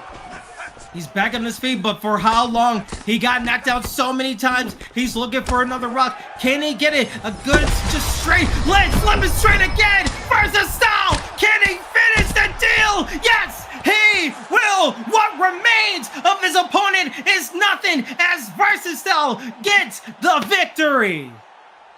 That was a very nice performance there in that third round. I mean, it seemed like the momentum was starting to go to Storm, and Versatile, he changed it up. He said, no, I got this, and he came out and got that finish. Whew. I gotta fan myself because, like, this card, like, I'm sweating from this card. This card has been crazy to see. But let's take a, like, in context of what just happened, right? Storm was having so much success in that second round, and then a little bit in that third round. It was just the pull elbow that caught him, and he just got knocked down for a significant amount of time. He could have had a chance to win this outright. It seemed like both guys had their opportunities to win this type of contest here, Couch. Yeah, it was a very close first round. That second round did seem like Storm kind of pulled away, but you know, that block started to get low in that third round. I think maybe he got a little bit too confident, and then Versatile was able to take advantage and finish the fight. Yeah, absolutely. And Versatile is now going to be 4-2 in the rankings. We'll definitely see him up above the top 20. While even Storm, he had a great showing. It was just he ran through a buzzsaw of Versatile, and now he's going to be 4-4 batting 500. But I'm sure we're going to see him in future ESFL fight cards because, man, that was a hell of a fight. It might be your fight of the night. It might be something to see. But while we have time, that was all of our prelims. Couch, so far, this is your debut commentating. Welcome, everybody, live on Twitch and on YouTube. I'm your commentator, Kingsley. Couch is with us for the first ever time in the ESFL broadcast. Welcome him. But so far, what'd you think of the card of all these crazy fights that we've been seeing? I mean, talk about a way to start for my first time. It's just been nonstop action. Half the time I don't even have time to say something because I'm about to say one thing and then something else happens and we get a finish. I think we've had, what, 5 finishes now in 6 fights so far, and it's just been nonstop action. It's been a great time. Yeah, absolutely. We had, like, what, a split decision, a unanimous decision, a 10-8 round, a submission, bunch of knockouts. Our first fight had a 1 second left knockout. Like, we've been running the whole gambit. If someone had a bingo card of ESFL knockouts or decisions, I think someone will already have freaking bingo. But so far, while we're still getting ready for a main card, which, again, let's take a look at the whole card in general. Let's show you what we could be looking forward to Again, our main event is going to be GOAT1099, who is looking to be 4-0 and be the king of the mountain with 2 defenses. If he wins against his challenger, Smudger, who is 5-1, ranked number 3 in the PlayStation side, he's looking to disrupt GOAT's high party and take away his belt. But throughout the whole card, the co-main event all the way down to the main card, what are you excited most in this whole situation here, Ken? I'm super excited for the main event. You know, a lot at stake for GOAT1099. If he can win this fight, you know, it'll be really, really big for him. And for Smudger, you know, he had a great performance last time out at ESFL 166 against Bravo. So he's coming in hot. I'm really excited for that fight. And then I'm really hyped to see Romero.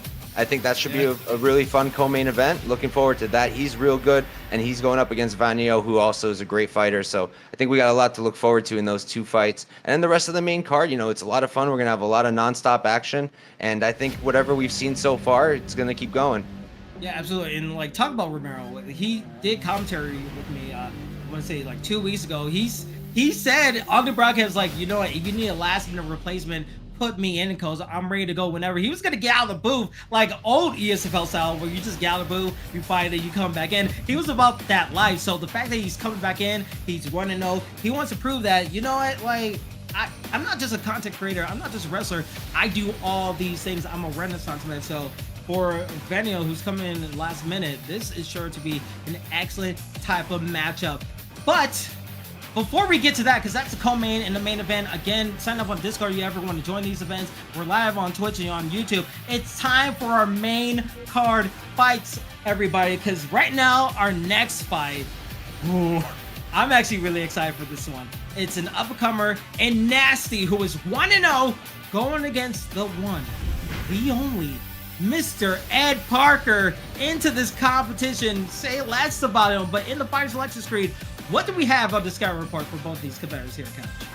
Yeah, so with Nasty, you know, I've seen him fight his last time out. It was a really nice performance against Eagle MMA, former GFC champion. He's got really good counter grappling, and he's able to keep it on the feet where he's really good. And then on EdParker, you know, one of the best to do it. Super excited to see if he can turn it around right now. And this should be a really good fight. And it looks like we're getting a Conor McGregor versus a Topuria, so that should be really interesting. Oh boy, I feel like if Conor McGregor wins against Chandler, whenever that may happen, we still don't have a date yet, but I feel like Ilya Topuria would be a hell of a matchup. In Spain, crazy.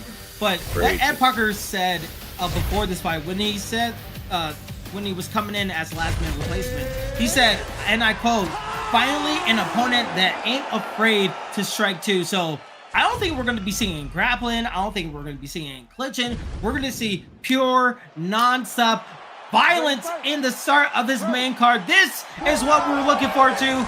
Nasty using Ilya Topuria going against EdParker, who is using Conor McGregor. This is sure to be a banger. Yeah, it's got to be, and it's already, you know, a fast start here. McGregor going to the body, that was nice, and then counters coming from Nasty. And we'll have to see if he can stay Nasty against Nasty. As we know, Topuria, he has grappling, but going for the strikes. As you see, oh, just a good maneuver from EdParker, able to get the right hook into the body, just mixing up the levels as much as he can, and playing a little bit of a counter puncher, bringing the fight to him instead of like going against his opponent and make his opponent draw and bait him out a little bit. Yeah, he's got to watch it though a little bit. I'm seeing him. He's a little bit open to those counters, leaving himself open with the body shots, but ooh, that was a nice kick.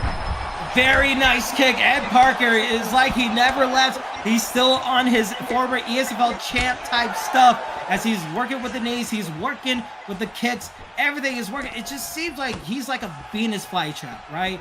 You bring the prey in and he just like swallows him up and just makes him do something like that where he's just like taught his boy, like, you know what, you try to go for a head kick, good try, but you're now in EdParker's world and he's just landing on the bike countless times.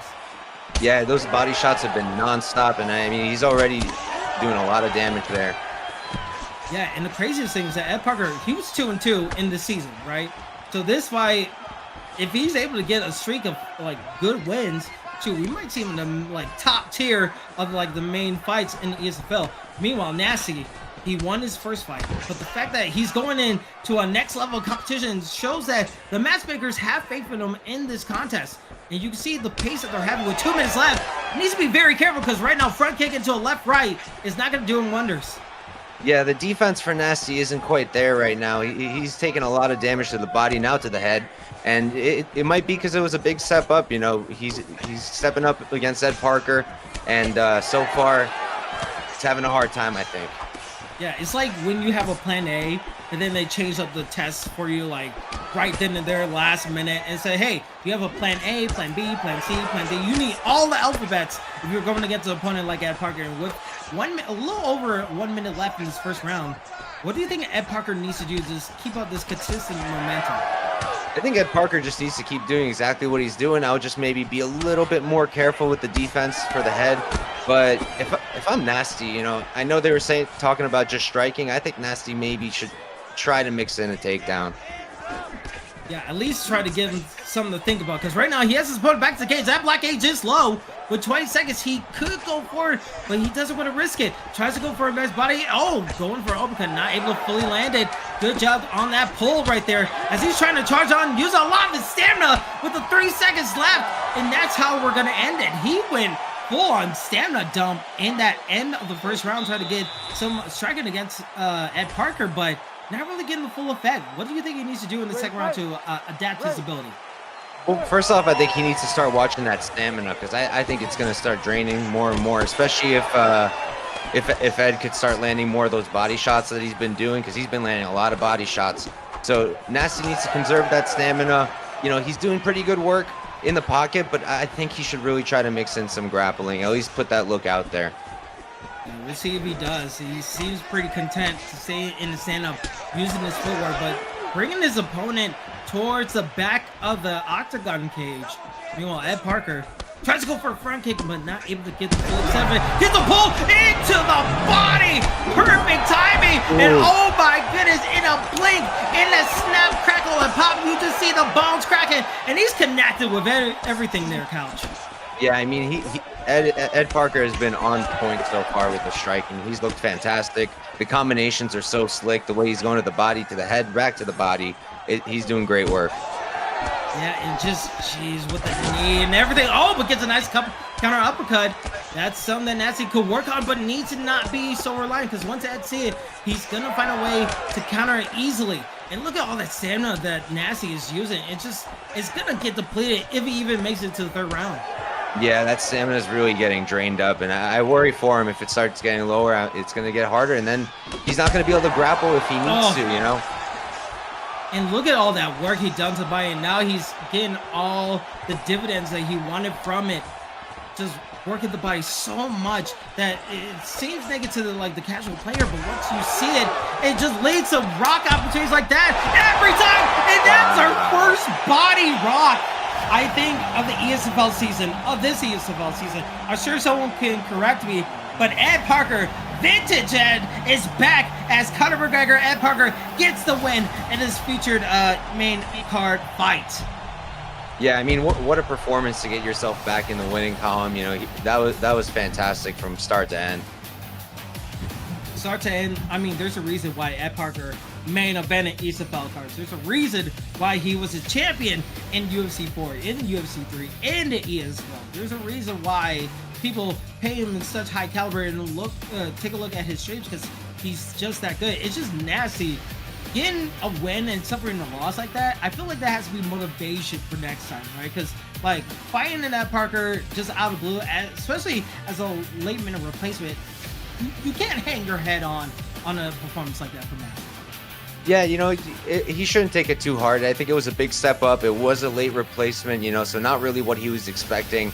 And he did some good stuff, you know, just needed to watch the stamina a little bit more and maybe mix up his game. But I think he's going to be back in the winning column soon.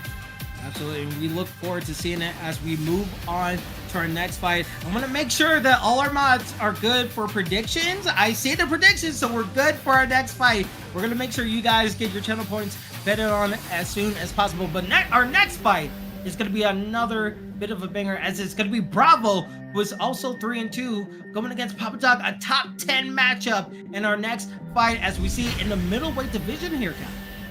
Yeah, this should be a really good one. We got Bravo, you know, he's 4-1 in this season. He's well-rounded. He's a really good grappler, and he is coming off of a loss, so he'll be looking for that bounce back here after he lost to Smudger, who we're going to see later on in this card. And then Papa Doc, you know, 3-2-1, definitely wants to get a win here. He's a great grappler. He's got a really nice head kick. He is coming off of a win now, so should be a really interesting fight. Should be a really interesting fight, especially if we see a prime Chris Weidman, like someone who defeated Anderson Silva and ruined his streak like The Undertaker with Brock Lesnar. Can he ruin the streak of Kamaru Usman with a Lever Bravo? Oh, actually, I really like this matchup because not only that you have the striking, right? You have the hooks, but just the grappling that could be implemented with these two competitors. I mean, how would you see it if you were betting on this type of fight? If you were doing like some of your content on your channel? If we were doing Usman versus Prime Weidman, yeah, that would be fascinating, man. I wouldn't even know where to start, to be honest with you. Yeah, but hey, we're gonna see how it plays out in the ESFL. The only place where you can see this type of fight. So again, Bravo, who is in rank number 8, is using Kamaru Usman in the green trunks and the red gloves, going against a prime Chris Weidman and Papa Doc in the blue trunks and the red glove. Actually, he also has red gloves. So I guess we're gonna say blue trunks, green trunks, because I just realized they have both the same colored gloves. But right now, this is what Chris Weidman needs to do. Use his grappling and also probably get his opponent in a situation where he can go for a submission here. Yeah, I mean, it was really smart working. He got it real quick too, which is really impressive on someone like Kamaru Usman, who's got great counter grappling. So far so good for Papa Doc here. And let's see if Papa Doc can continue on this momentum as he gets a nice job going to the backside. Lever Bravo still staying patient, still want to see what his opponent will do. Maybe try to drag it out where he can get the posture up opportunity. But the referee might look at this and try to set him up, but no, we go into a posture up, attack it twice, but not really getting most of the damage in. This is where we go into the calm situation. What can Usman do? What can Bravo do to get back up? Yeah, I mean, at this point, he's got to find a way to work his way back up, try to get out of here. He definitely don't want to hang out here with Weidman for too long, and now we see Weidman over here in side control.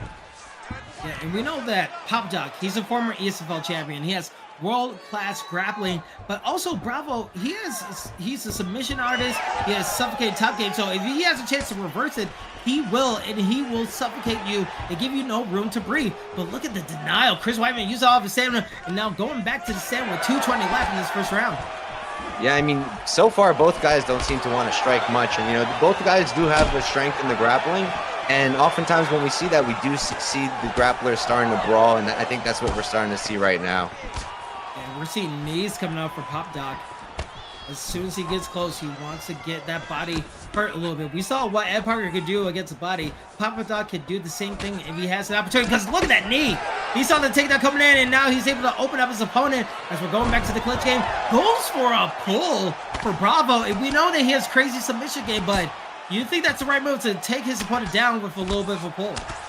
I don't think that was necessarily the smartest idea. I'm not sure if he's going to be able to get much going off here right now. But hey, look at that. He reversed, and looks like he knows what he's doing. Now he's in full mount. I call him Papa Roach because right now it's going to be suffocation, no breathing for his opponent, because right now he has to suffer the top game of his opponent. But as soon as I said that, a good reversal as the defensive Papa Doc gets him back to the top mount. Yeah, I mean, so far, really good work there. Now he's letting it rip with the strikes. Doing good stuff. He should posture back up. Yeah, let's see. Oh, gets a good denial for his troubles. Gets another opportunity. And there's the posture that you wanted, Couch. And going 1, 2, 3, 4, 5 combinations. It's his striker. Oh, that's it. That is it. Papa Doc gets a victory with the prime Chris Weidman to get his 4th victory in the ESFL season. Yeah, that was a great performance right there by Papa Doc. And I mean, the whole pulling guard thing probably wasn't the smartest idea, and it kind of led to that exchange. Yeah, I mean, you had the hooks, you had the abilities with Kamaru Usman. He had hands, but the fact that this ground and pound, it was like 1, 2, 3, 4, 5 times 10. How many strikes that he landed without it being blocked? It's just, Good execution from Papa Doc, but bravo. He might have thought he had like enough block gauge or maybe enough head health where he could go for another situation to pull him in, but man, great strikes. Good execution for Papa Doc, and maybe he was number 9. He's probably in the top. Do you see him in the top 5 after that type of performance? I could definitely see it. I mean, that was a pretty dominant performance, honestly, from start to finish for him. He seemed to be in control for the most part. He played where he was strong, using his grappling. And when they were on the feet, he did some good work too. So I think that was a great performance, and I think he's going to keep doing well.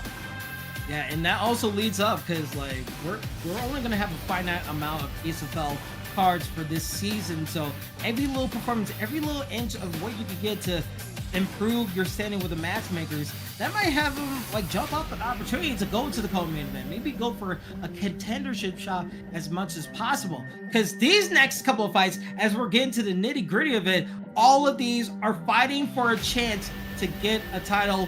But as soon as we get ready with those fights, let's just take a look at the card once again. Let's just settle the stage for everything as we take a look at what's happening at the main event and the co-main event. Again, GOAT1099, if you guys are just joining us, is looking to be undefeated again and keep his title, to be on top of the mountain, to get the real life belt from the ESFL against Smudger, who is also a high top contender, only lost once.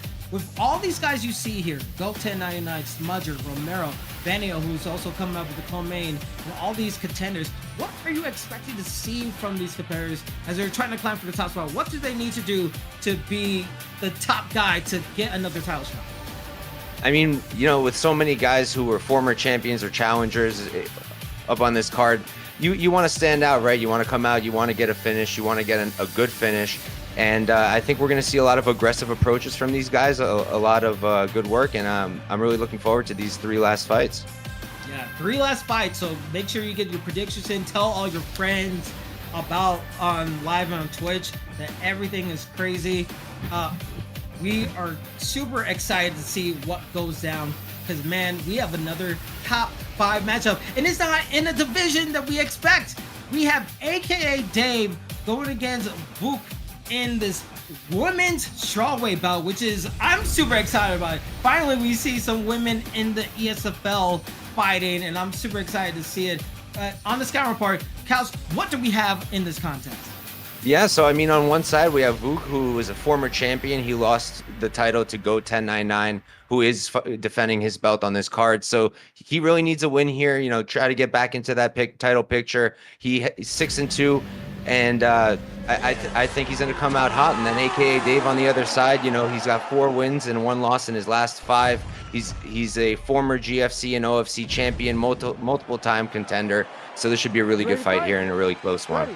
This is going to be an excellent fight. The Coco main event, if you will, of ESFL 168 all sold up. As we see, Book Gaming using Zhang Wei Li going against Dave, who's using Zhao Nan. I'm going to probably butcher that so many times, but right now, playing a little bit of a technical pace. We see a little bit of slap, and uppercuts coming in from Vuk. Vuk is trying to implement his game plan, but right now, strikes are coming in back and forth. Yeah, so far it's back and forth on the feet, close, but hey, Vuk is finding some good work, but that's a nice knee right there from Dave. A very good knee. And right now, this is game playing nicely as we see both people going for strikes to the body with the leg kicks. And it seems like we're seeing Dave trying to pressure in a little bit closer, trying to get their opponent to the back of the cage to make sure they don't have any avenues to escape or circle around. Because it seems like dirty boxing, being in this phone booth, seems to be the comfortable position for Dave. Yeah, so far he's doing good work there, but he's got to be careful. You know, Vuk is shooting back, got some nice counters going, and so far close fight. Well, that's nice body work right there. Yeah, and it's just like, it's set up with a jab, right? Jab into the body and going with a left hook right there. It's just these combinations. And look at that. Just baiting out with the leg kick, trying to get enough distance, trying to get the strike in. It worked so well. And we see Dave able to capitalize again as both land some vicious strikes, get that head gauge halfway low. Oh, but a good sidestep from his opponent. Vuk is doing such a nice job with those sidesteps. Yeah, there's some nice defense coming from Vuk so far, and really making Dave work. But Dave coming back hot with those strikes too. He's coming in hot. Nice and, you know, leg kicks. He has the most wins in the ESFL. Let's see if he can continue on that streak and maybe go up higher into the cards. But right now we see Dave. He's forcing his way. He only lost one time, so he wants to make sure that he doesn't lose again. And with the footwork, with the distance, tries to get that body shot in, but not able to get it. As we see a nice little shot for Vuk as an uppercut lands onto his opponent. And we see both guys with 90 seconds left. Hopefully they can get their situations sorted, but right now we're just gonna play as it is. But right now, it seems like they want to find their rhythm back into this contest here, Couch. Yeah, the action slowed down a little bit. They might be trying to get a better read on their opponent here. Yeah, and you know, you have to fight through the winds, the rain, the storms, everything. You need to adapt to every possible situation when it comes to the ESFL and try your best. And that's what we're seeing right here as we see combinations coming in, disrupting the block gauge of Dave. But Dave coming in, you work at the jabs, gets slipped under from Vuk, but Vuk staying in the center of the octagon with 36 left. Yeah, doing some good work here, but Dave having a lot more success now at range, landing a lot. He's landing a lot with 20 seconds left. Tries That to was land nice. that jab. Very nice, and able to get the left hook for his troubles as we're going to the clinch game a little bit. And that will be the end as we end with a bit of a flurry. As we take a look at the fight stats, 59-39, I think, in total strikes landing, as we see a nice little mouse gash on Whaley's left side of her face. So for both these competitors, fairly even. Both got like some nice shine, especially with the hooks and combinations. What are you expecting in the second round for both these competitors? Yeah, I mean, I expect Vuk to come out and come out hot once again. He's had a lot of success so far on the feet. And honestly, the same thing from Dave. He's been doing better at range. And if he starts going to the body some more, I think that could pay off well as well. Oh, and we see both pulls away, and one just attacked the body, as you said, Cows. That could have been a huge rock or a good situation where they could open up the head a little bit. But right now, Vuk on the back foot a little bit, circling around, maybe trying to go for a side step to get the center of the cage. Goes for a takedown, slipping, flipping around, and gets the back into a backpack situation, but gets it. Yes. Oh, no, it's a submission. Wow. Rear naked choke, and what a great maneuver from Vuk. Yeah, honestly, I didn't see that coming. He didn't really threaten any grappling in that first round, but I think that was a smart move. Even if he can't get the sub here, it's at least a good start. Make Dave really think about what's coming next. And now Dave on the precipice of almost getting submitted, able to pull it back into half guard. Both of these just doing little mouse punches, trying to get the grappling advantage on their side. Faking it out, still staying in half guard. It's all about who's going to make the first move. The first move will go to Dave. Trying to get a reversal, but get denied by Vuk. Vuk going back and forth.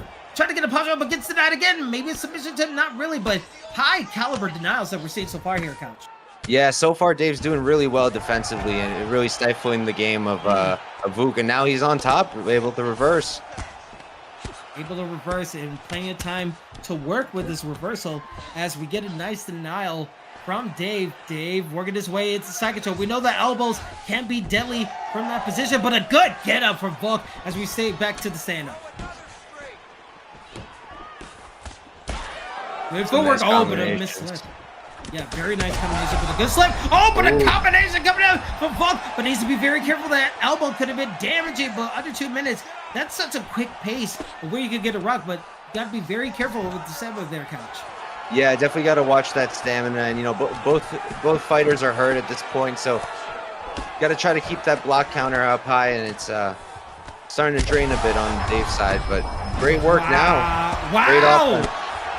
Great offense from Dave. I thought the sidestep for the overhand would get him out of position, but it was able to land, which led to the knockdown, which led to the trip, which led to the side control, but into the top mount. What a great, successful sequences for Dave as he's back to the posture up.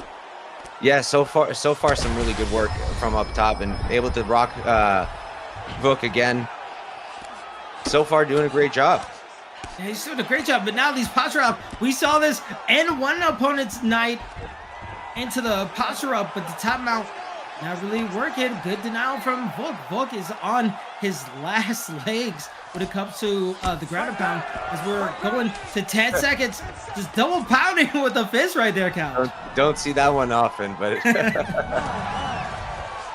man, oh man, you know, you think Vuk possibly had the first round. Dave absolutely took that second round. So third round, you don't want to leave it to judges. We saw split decisions. We saw many things happening. You want to go for a knockout, and this is the opportunity to do it here, Couch. yeah, when you're most likely 1-1 going into the third, you know, you really want to go for it. Definitely want to watch your defense too. Definitely don't want to get caught slacking, but I think both guys are going to come out hot right now, and that's what it seems like is happening. We'll see. Both players had success. Dave had his moments. Vuk has definitely had his moments. But now it's up to the one mistake.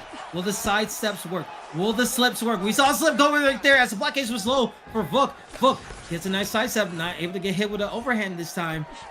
Dave, play on the back foot. Gauge in the distance. Try to work that jab. Try to get that blockage low as possible for the second strike. Oh, but a slip executed perfectly. Now going full tilt, going full crazy. Able to get the overhead, gets the judo trim, but gets denied. Dave needs to find a way to get back in. Yeah, I mean, Vuk doing a great job. Definitely got to watch that stamina, though. You don't want to get caught with the counter while the stamina's low. Dave, though, got to pick it up. Definitely got to pick it up. Doing a good job now, though, with the striking.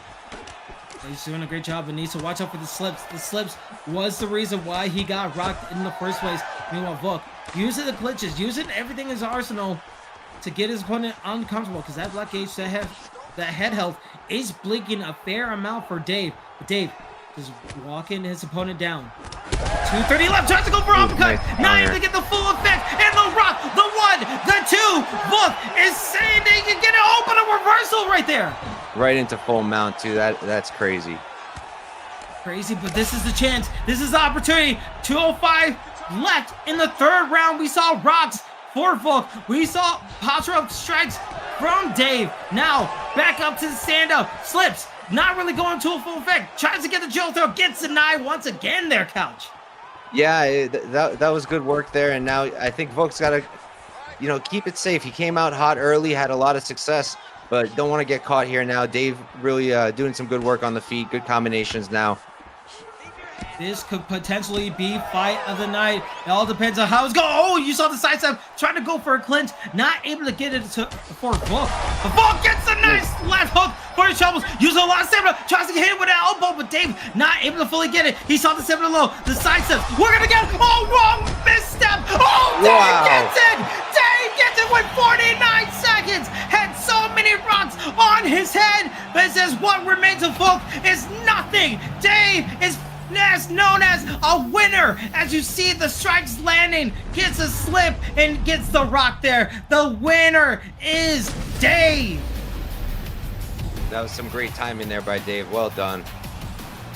I mean, it's crazy to talk about, right? We saw the first round. It was kind of getting crazy. The second round was like, okay, now we're wrapping up the pace a little bit. But the third round, a full-on boil of just violence. As we saw, I think on the judges scorecard, it was one round each, 19-19 going in that third round. So both guys had to go for it. Yeah, that's about what we thought was going to happen, you know. And we saw Vuk came out really hot in that third round in the first about 2 minutes, I would say. And did a lot of good work, but then, you know, Dave was able to take over and get that win. That was a very nice finish. It was a very nice finish, and Vuk had 6 wins, and he was ranked number 3.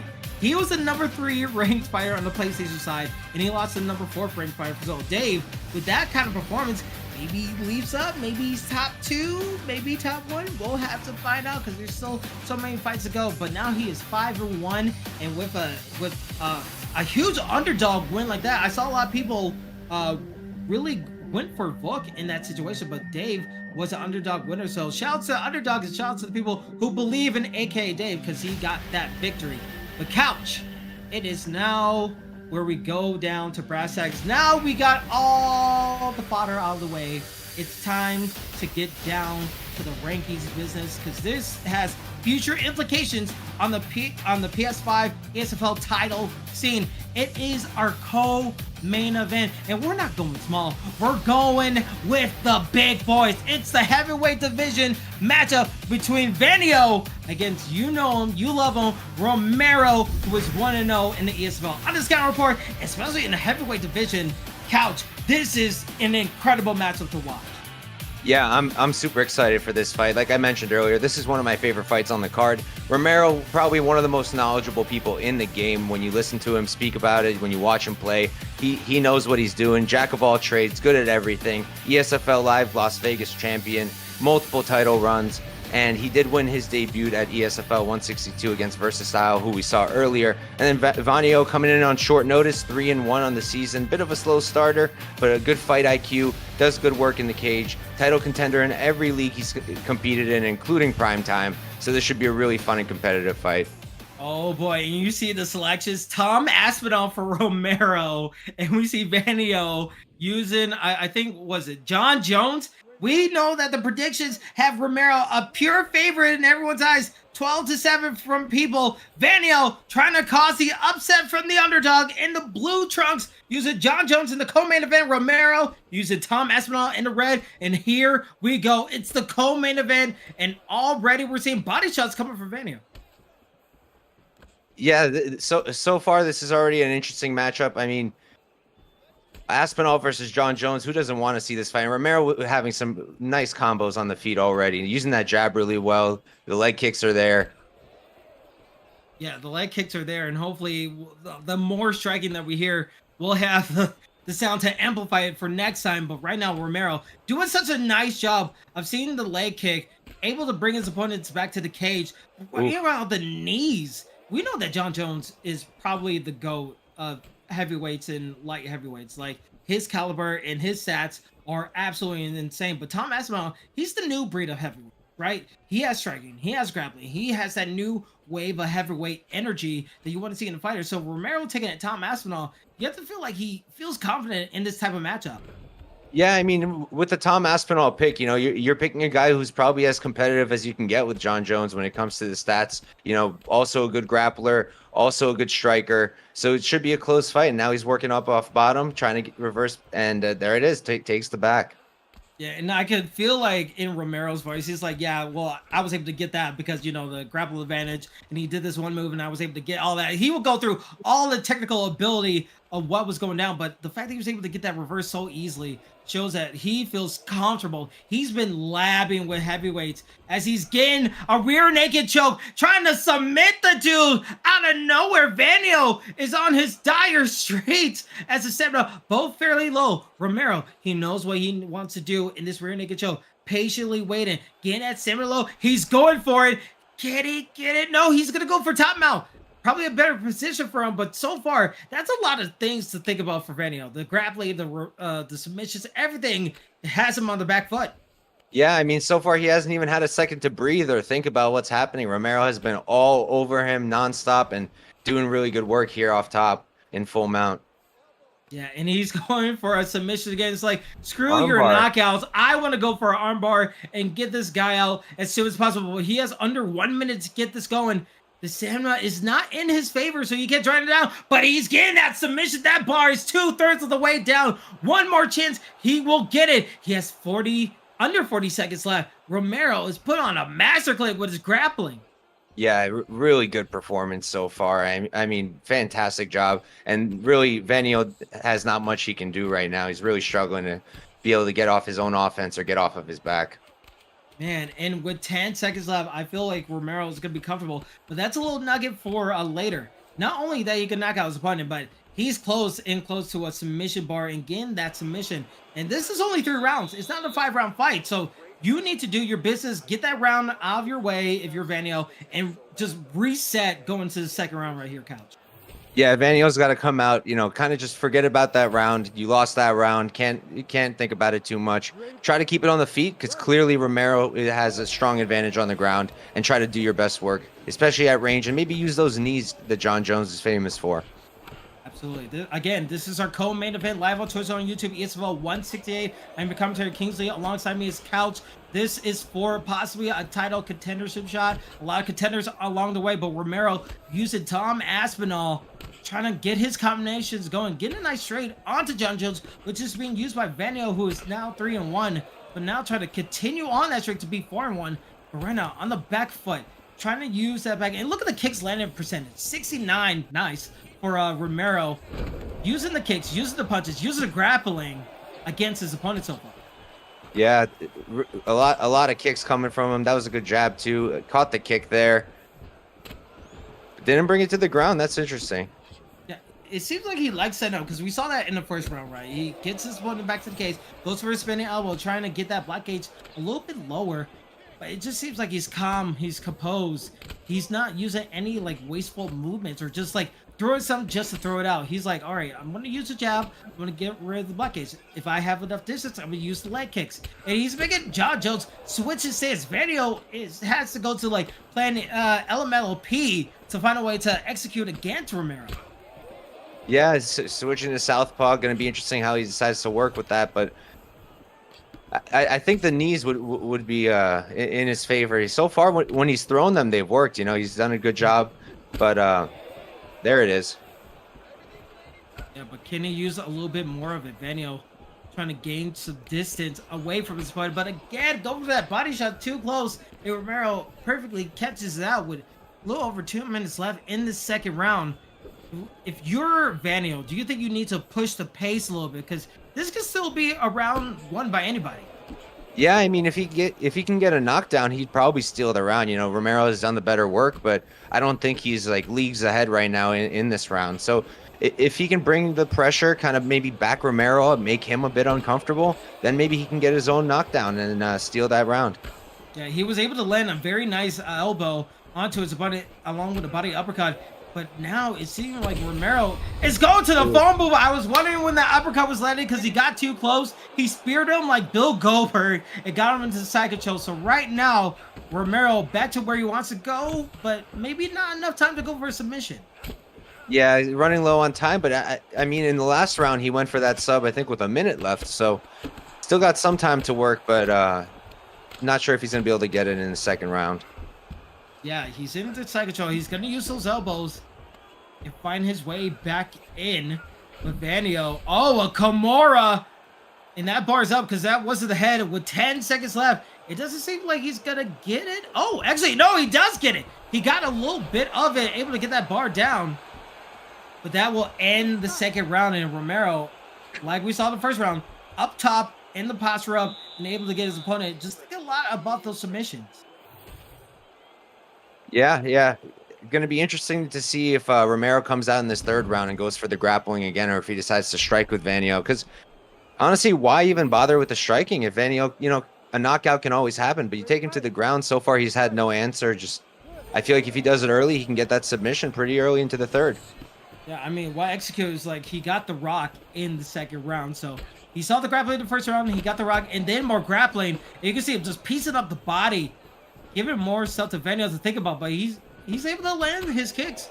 He's able to land some hooks. It's just all a matter of how close is he going to get to Romero before he tries to go for a takedown, before he goes for like a head kick or something that he wants to do. Because right now, Vanio, he's putting the pressure on his opponent, but as soon as we see that, he gets taken down, and now Romero is in peak position with a side saddle.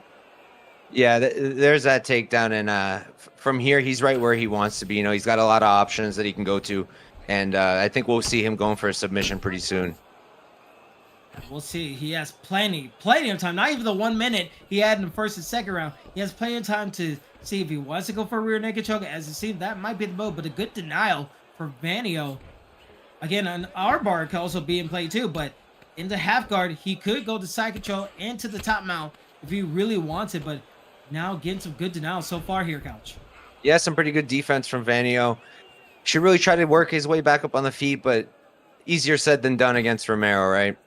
Yeah, who you telling? Romero, as soon as I played in the rank game, he KO'd me within 2 minutes of ranked championships. This is how Deli has no mercy when it comes to the ESFL or in his games. But right now, it just seems like he just wants to prove a point. Like, Striking, I got you. Grappling, I definitely got you. Anything you want to go, I'm going to counter it and do my business. Now into a posture up, but he's not even going to lay his strikes. He just wants to go to half guard and try to use his elbows, and it just seems like Vanio, as much as he wants to get out of it, it just seems like there's no other strategy to get out.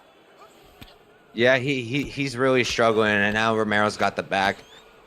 Gonna threaten that sub. Oh, he's able to keep it though. Able to keep it, but right now we see Romero just teasing the submission a little bit as we're getting closer and closer to maybe a stand-up. Vanio has the opportunity. He does. Oh, but he gets speared again. Call him Roman Reigns, because it just seems like it's unstoppable, just undisputed how he's getting those takedowns. Yeah, the timing on those is great. He's going right for it.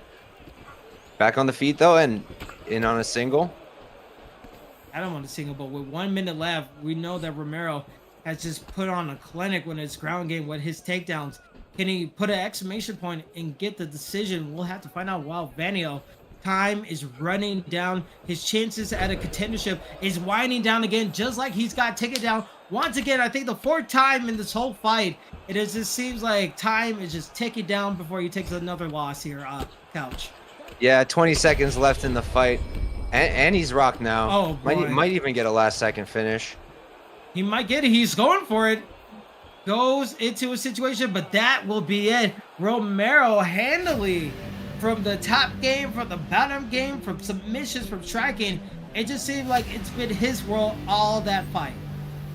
Yeah, kind of what we expected out of Romero, right? Really high level fighter, really knows what he's doing, and you can tell he was comfortable in the striking, comfortable in the grappling, and really had his way in this fight against someone who's not an easy opponent. You know, Vanio's no slouch, and Romero just seemed like he was one step ahead everywhere the fight was. Yeah, absolutely. And Vanio, his last loss was against Dave. So Dave had the performance he had, and Vanio loses to Romero. That kind of flips everything on his head, because Vanio was ranked number 7, and Romero was ranked number 15. You obviously have to think Romero's in the top 10, or at least top 5. Like, the way he put on the performance, I would love to see Romero versus Dave, but there's a lot of potential abilities that we see in matchmaking. Yeah, I mean, honestly, I think Romero-Dave would be a really fun fight. I could see that being really competitive. Definitely I think we will see Romero moving up in the rankings significantly. I mean, that was just dominant from the jump in that fight. So going to be interesting to see what happens. Yeah, and this also creates a bit of a problem for the talent scene, right? Because you had your top contenders, but now you have Dave, now you have Romero, you might have Papa Doc in that equation. Just trying to figure out the pieces of who goes with what, who deserves like a title shot. It's going to be, like, you are so happy you're not judged. I'm so happy I'm not a matchmaker right now, because it just seems like there's a lot of chaos in the PlayStation scene. But man, oh man, this card has been insane. Couch, what is your overall thoughts of the whole card in general? Because it's been a fun card. Yeah, I mean, honestly, if I had to put it into 2 words, I'd say high level. I feel like there's been a lot of high level performances so far, a lot of good stuff going on, a lot of good finishes. And when you're not getting a finish, we've seen some really dominant performances, like from Romero. Didn't quite get the finish, but was in control of the entire fight. So just been a really exciting fight so far. A lot of action. Can't even get my words out half the time because something new is happening before I say the old thing. So it's been a lot of fun. Yeah, that's what we love to say about the ESFL. Total non-stop action. We love to see it. But with all these fights done, and we talked about the card and how it's been such a high level, high intensity, ladies and gentlemen, everybody in the chat, in Twitch, and on YouTube, it is time for your main event.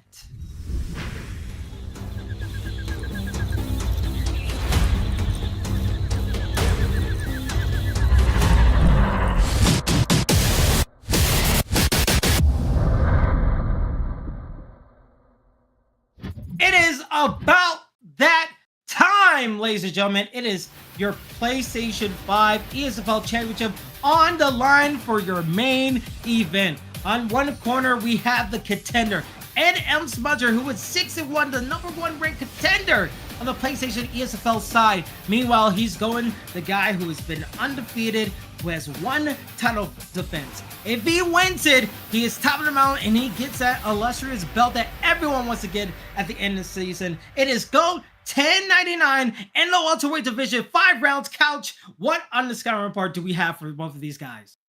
Yeah, I mean, two super high-level guys. Smudger coming off of that win against Bravo in ESFL 166. He's 6-1 right now, doing a great job this season. Very well-rounded, calculated striker. Very dangerous on the ground if he can take your back. He's got great combinations, and he's beat some high-level guys, losing the belt to Vuk at 162, and then getting those wins in 164 and 166. On the other side with GOAT1099, I mean, what a champ. 4-0. 1 win away probably from winning the season, winning that belt. Last fight with Host Ninja was a great fight. Got the win there, and looking for a second title defense here in this fight. Yeah, and shouts to Wavvy. He's also looking with dagger eyes against GOAT because he's the one he's tied with. So Wavvy is heavily focused on to seeing who will win this contest. He's hoping for Smudger, but I know you guys have the predictions. I know you guys are pulling for one or another, and we're gonna see something new. I think this is the first for ESFL. Leon Edwards versus MVP Michael Venom Page. This is what the main event's all about. It's about the title. It's about bragging rights. It is about 5 rounds of chaos. GOAT1099 using Leon Edwards in the white trunks, going against Smudger, the top contender, getting a head kick in the blue gloves, using MVP. Here we go, and already, I'm liking what we're seeing from GOAT. He had a great matchup against Host Ninja, the last PlayStation card in ESFL 166, and he's looking to continue on this type of momentum here, Couch.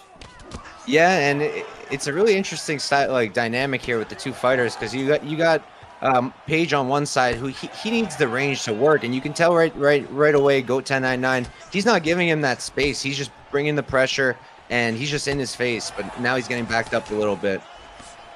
Yeah, and we'll have to see if he gets backed up a lot, because right now, Smudger, we saw what he did in his last fight. He is very accurate with his striking. He wants to make sure he punishes his opponent as much as possible. As we see a question mark kick coming from GOAT, but not able to get it. He gets pulled into a body shot. But right now, Smudger, it seems like he's the more aggressive fighter. He's getting some strikes in, and it's kind of challenging going against a Page who just recently got implemented in UFC 5. Yeah, and I mean, so far he's using the range well too. He's a bit of a longer fighter here. He's doing a good work with it, and the combinations are really fast. The combinations are really fast, and just the side stances from Smudger are just working well. He's attacking the body. He's working the jabs. He is making sure he gets the body. Like, these are clinical that we're seeing. And GOAT never really had to face a challenge like this before. This is where he might have met his match. Yeah, Smudger has GOAT working real early already. You know, for a second there, it looked like GOAT had him on the fence and in trouble. But so far, Smudger really making this a fight. Yeah, but GOAT, we're under 2 minutes left in this first round of 5 rounds. Not the technical 3 rounds that you usually see in previous fights. This is a title fight. The title is on the line, and GOAT wants to preserve his title defenses. He wants to be the #1 guy, and against an opponent like this, you want to bring out all the stops with 90 seconds left. Yeah, I think he's doing smart stuff now. He's going for the more leg kicks. Would be really smart to bank that up and do the damage now early with a 5-round fight. Work the body, work the legs, and he's doing a good job of it right now. And he's going to. Yeah, that was a great sequence of going to the body, but also using the elbows for his benefit with Leon Edwards. Oh, but gets a knee, and that leads to a rock. I guess he didn't have enough head health, or it did recover in time, but GOAT able to land the body shot to just exclamate his point that he is ready to fight. He's the champion for a reason, and now it's up to Smudger. What can he do to answer back? Because that was a huge rock. Yeah, that was really good for GOAT. He needed that, I think, because it was a very close round. Very, very close round, and we're closing to the end of the first round as we see Page still getting close, trying to use those hooks to get that black cage low. But what a great round from GOAT. It seemed like he was getting pieced up with some combinations, but able to get that knee, able to get the rock along with the combinations he's been doing. That might put him over the hump with that first round. Yeah, really close. You know, I feel like the first minute or so went to GOAT, and then I think like 3 minutes for Smudger, and then I think the last minute was also for GOAT. So going to be interesting to see how that's scored if we do get to the scorecards. Yeah, but luckily we have a long way to go as we're going into our second round. Again, you just joined us. This is the title fight for the PlayStation side. If GOAT wins as the champion, he becomes the #1 guy going into the next PlayStation card with another title defense on his ledger. But Smudger is trying to disrupt the party as the underdog here with the MVP selection in the blue trunks. He wants to make sure that GOAT doesn't have a chance, and he's tied with Wavvy. So a lot of stakes are on the line, and as you see, the body shots building up for both comparisons. Received nice 1-2, and that's also another thing with Smudger with the MVP selection. His reach is insane with his striking. Yeah, that's what I was mentioning earlier. You know, he's got that long reach, and whenever he's using it and maintaining the range, he's having more success because it's harder for GOAT to land the counters. But right now, he's not really using it, and it's allowing GOAT to really get in there and land some clean counters and do some big damage. Yeah, and this is the constant switching of MVP, right? Like, you feel like you're good in this one stance, but now you have to deal with another stance, and then you have to change up what you would usually do. Like, it's a lot of things to think about and play more into the mind factor. As you see the black gauge being low for GOAT, as he's just creeping up, and I feel like Smudger, with the stamina he has, he wants to press on. Yes, Smudger's got the stamina advantage here, and would be smart to like start letting it go a little bit. I think he needs to throw a bit more, try to start leading the exchanges and not just reacting to what GOAT's throwing at him. Yeah, absolutely. We'll have to see if he does react to it, because right now he's doing a little bit of slips. He's trying to see if we can bait out that head kick. He does bait it out, but not to a full extent where he's able to get hit by it. But body shots like that, as we see him now on the back foot, and GOAT really turn on the Bunsen burner, turn up the heat, and he's getting those body shots working really well. And it seems like he's comfortable just popping in and popping out, and then fully on resetting from that. Yeah, he's been doing a lot of good work when it comes to mixing it up. He's not just headhunting. He's definitely not doing that. Going to the body. And I think that's smart because right now he's at the cardio disadvantage. So why not try moving the stamina bar down a bit? Yeah, and another underlying thing is the leg kicks, right? We saw the leg kicks coming in once or twice. If you do a lot of damage throughout these rounds, that head health will be open, and that leg will stifle the footwork of his opponent. So it's just like laying foundations, like building brick by brick with his striking. Absolutely, yeah. And, you know, going for those legs against a guy whose kicks are really good, that would be smart too. Make it harder for him. Absolutely. Like, try to, like, put those legs into, like, sludge, make them slower to work, or be slower on release. Right now, elbows coming in from GOAT as he trading into the pocket, and that's where he loves to be. The uppercut was the first round. In the second round, it was that, and oh, I feel like Smudger's feeling the pressure right now because that kick was way out of distance. Yeah, GOAT feels the blood in the water. He's going for that finish. Going for the finish, but we will see Smudger go for that spear, not able to get it as we go into the third round. And, you know, say what you will about GOAT stamina, but he's been using it effectively. Gets rocks in both of the first two rounds, and now it's up to Smudger. What can he do to recapitalize on the momentum he had going before this fight? Yeah, I think he needs to start using that reach we've been talking about. Try to stay a little bit more safe because GOAT has a lot of success when they're up close, right? That's when he starts going for the body and then coming back upstairs, mixing in the leg kicks. He's really making Smudger guess about what's coming next. So I think Smudger needs to keep some range and try to slow the fight down for a second till you can get your own pace and have some control in the fight. And here's another reset. The third round is ready to go. Again, GOAT1099, the champion in the white trunks, going against MVP in Smudger, the contender in the blue. And so far, you can see the mouse on the left side that's cut up from Smudger as we see a roundhouse going from GOAT, going for some home run hits, but not able to get the full execution of it. Meanwhile, we see Smudger trying to implement the jabs, get into that close range again, and that's where he's not been having any success.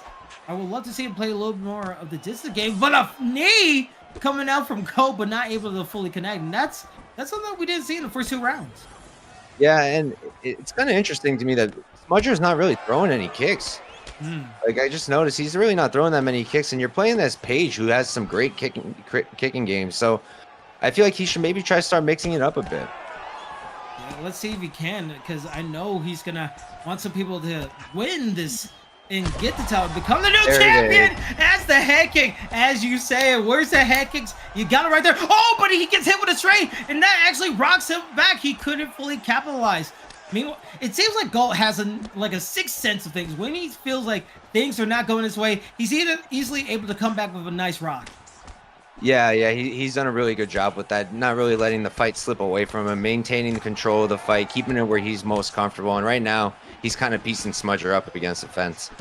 Yeah, I would love a side step or maybe a slip away to get the right chance to get out of it. But kudos for GOAT! I was going to say kudos for GOAT for being so close, but he gets a takedown with MVP Smudger, able to get a rock himself, and now gets ground control. Yeah, I'm not sure why he went for a takedown there after rocking him, to be completely honest with you. And he's playing his Page, too. I feel like he could have just followed that up, and you got the stamina for it. Hey, after seeing someone grapple with Conor McGregor and actually win the fight, I believe anything is possible in the ESFL. These guys are high-caliber fighters. They're the reason why they're in the main event, why they're in the championship fight. But for MVP, goodness, he had a lot of stamina going for him, but I don't think this is the move, because if you use a lot of that stamina on this grappling, you're taking your advantage away from the champion. Yeah, and he had him rocked too, he had him hurt. But it didn't really follow up on it. Now he's kind of letting him recover. Yeah, maybe he went to the lab and he saw some out of GOAT's game where he felt like he could go for the ground, but under 50 seconds, what can GOAT do to get out of it? He gets a nice denial. It's Smudger taking the time. GOAT able to get back up with 35 seconds. Can he release the grip of his opponent? He does. All right, other 30. Oh, but the straight into the head kick. He gets a rock, but not the full knockdown. Smudger, he's so close. Not going for a spear that time, but 15 seconds. The grappling, the blockade is low for Smudger. He needs to survive, but man, oh man, can he? Will he? Yes, he will. We're going to the championship rounds.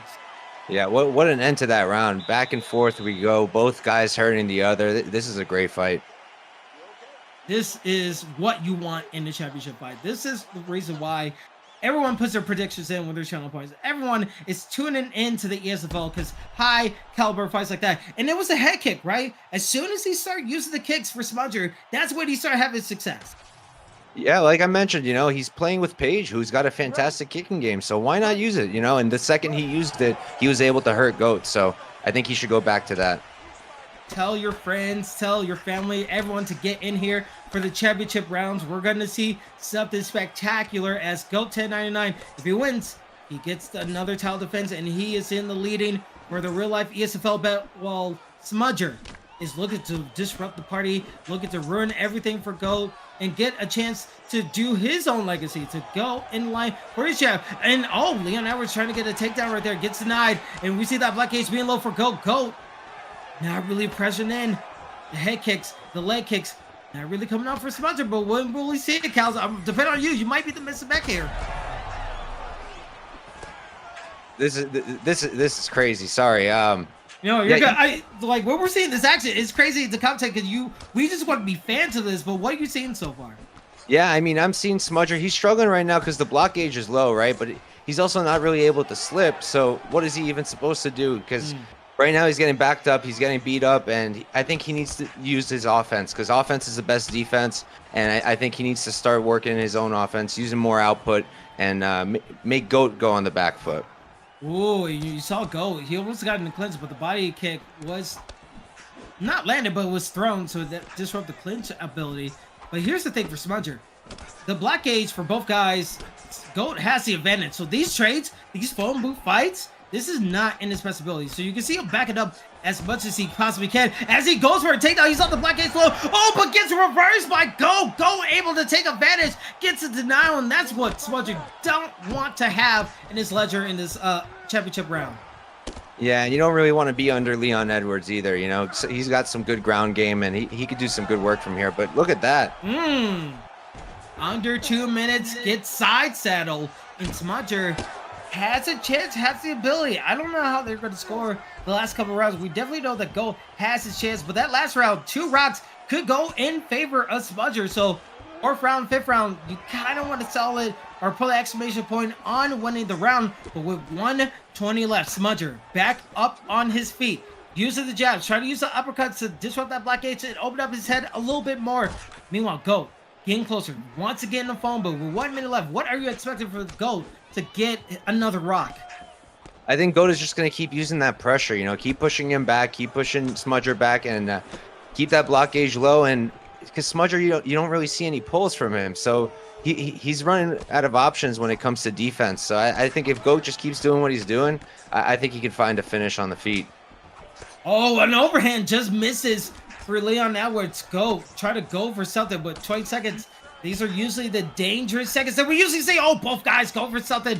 Oh, elbow, an uppercut, not really landed. Tries to go for a head kick, not able to get that black gate to leak out with some damage. But with seconds, we are on to the 5th and final round. Kels, are you still glad you're not judged? Because I feel like, oh boy. Yeah, I think these judges got the work cut out for them. I'm really glad because I would get hated on because I'd probably score it wrong. I have no idea who's winning this fight. It's so close. I lean the GOAT side. I think he's done the better work. He caused more damage, but it's a close fight, Very close fight indeed. And you can see these guys have been in the war. You can see MVP's face all bloody up. Eyebrows, cheeks, heads, knees, and toes. Everything is just busted up from. Meanwhile, GOAT, Leon Edwards, he has some cuts of himself, but it seems like he has the block gauge in his favor. This is the 5th and final round, the championship round.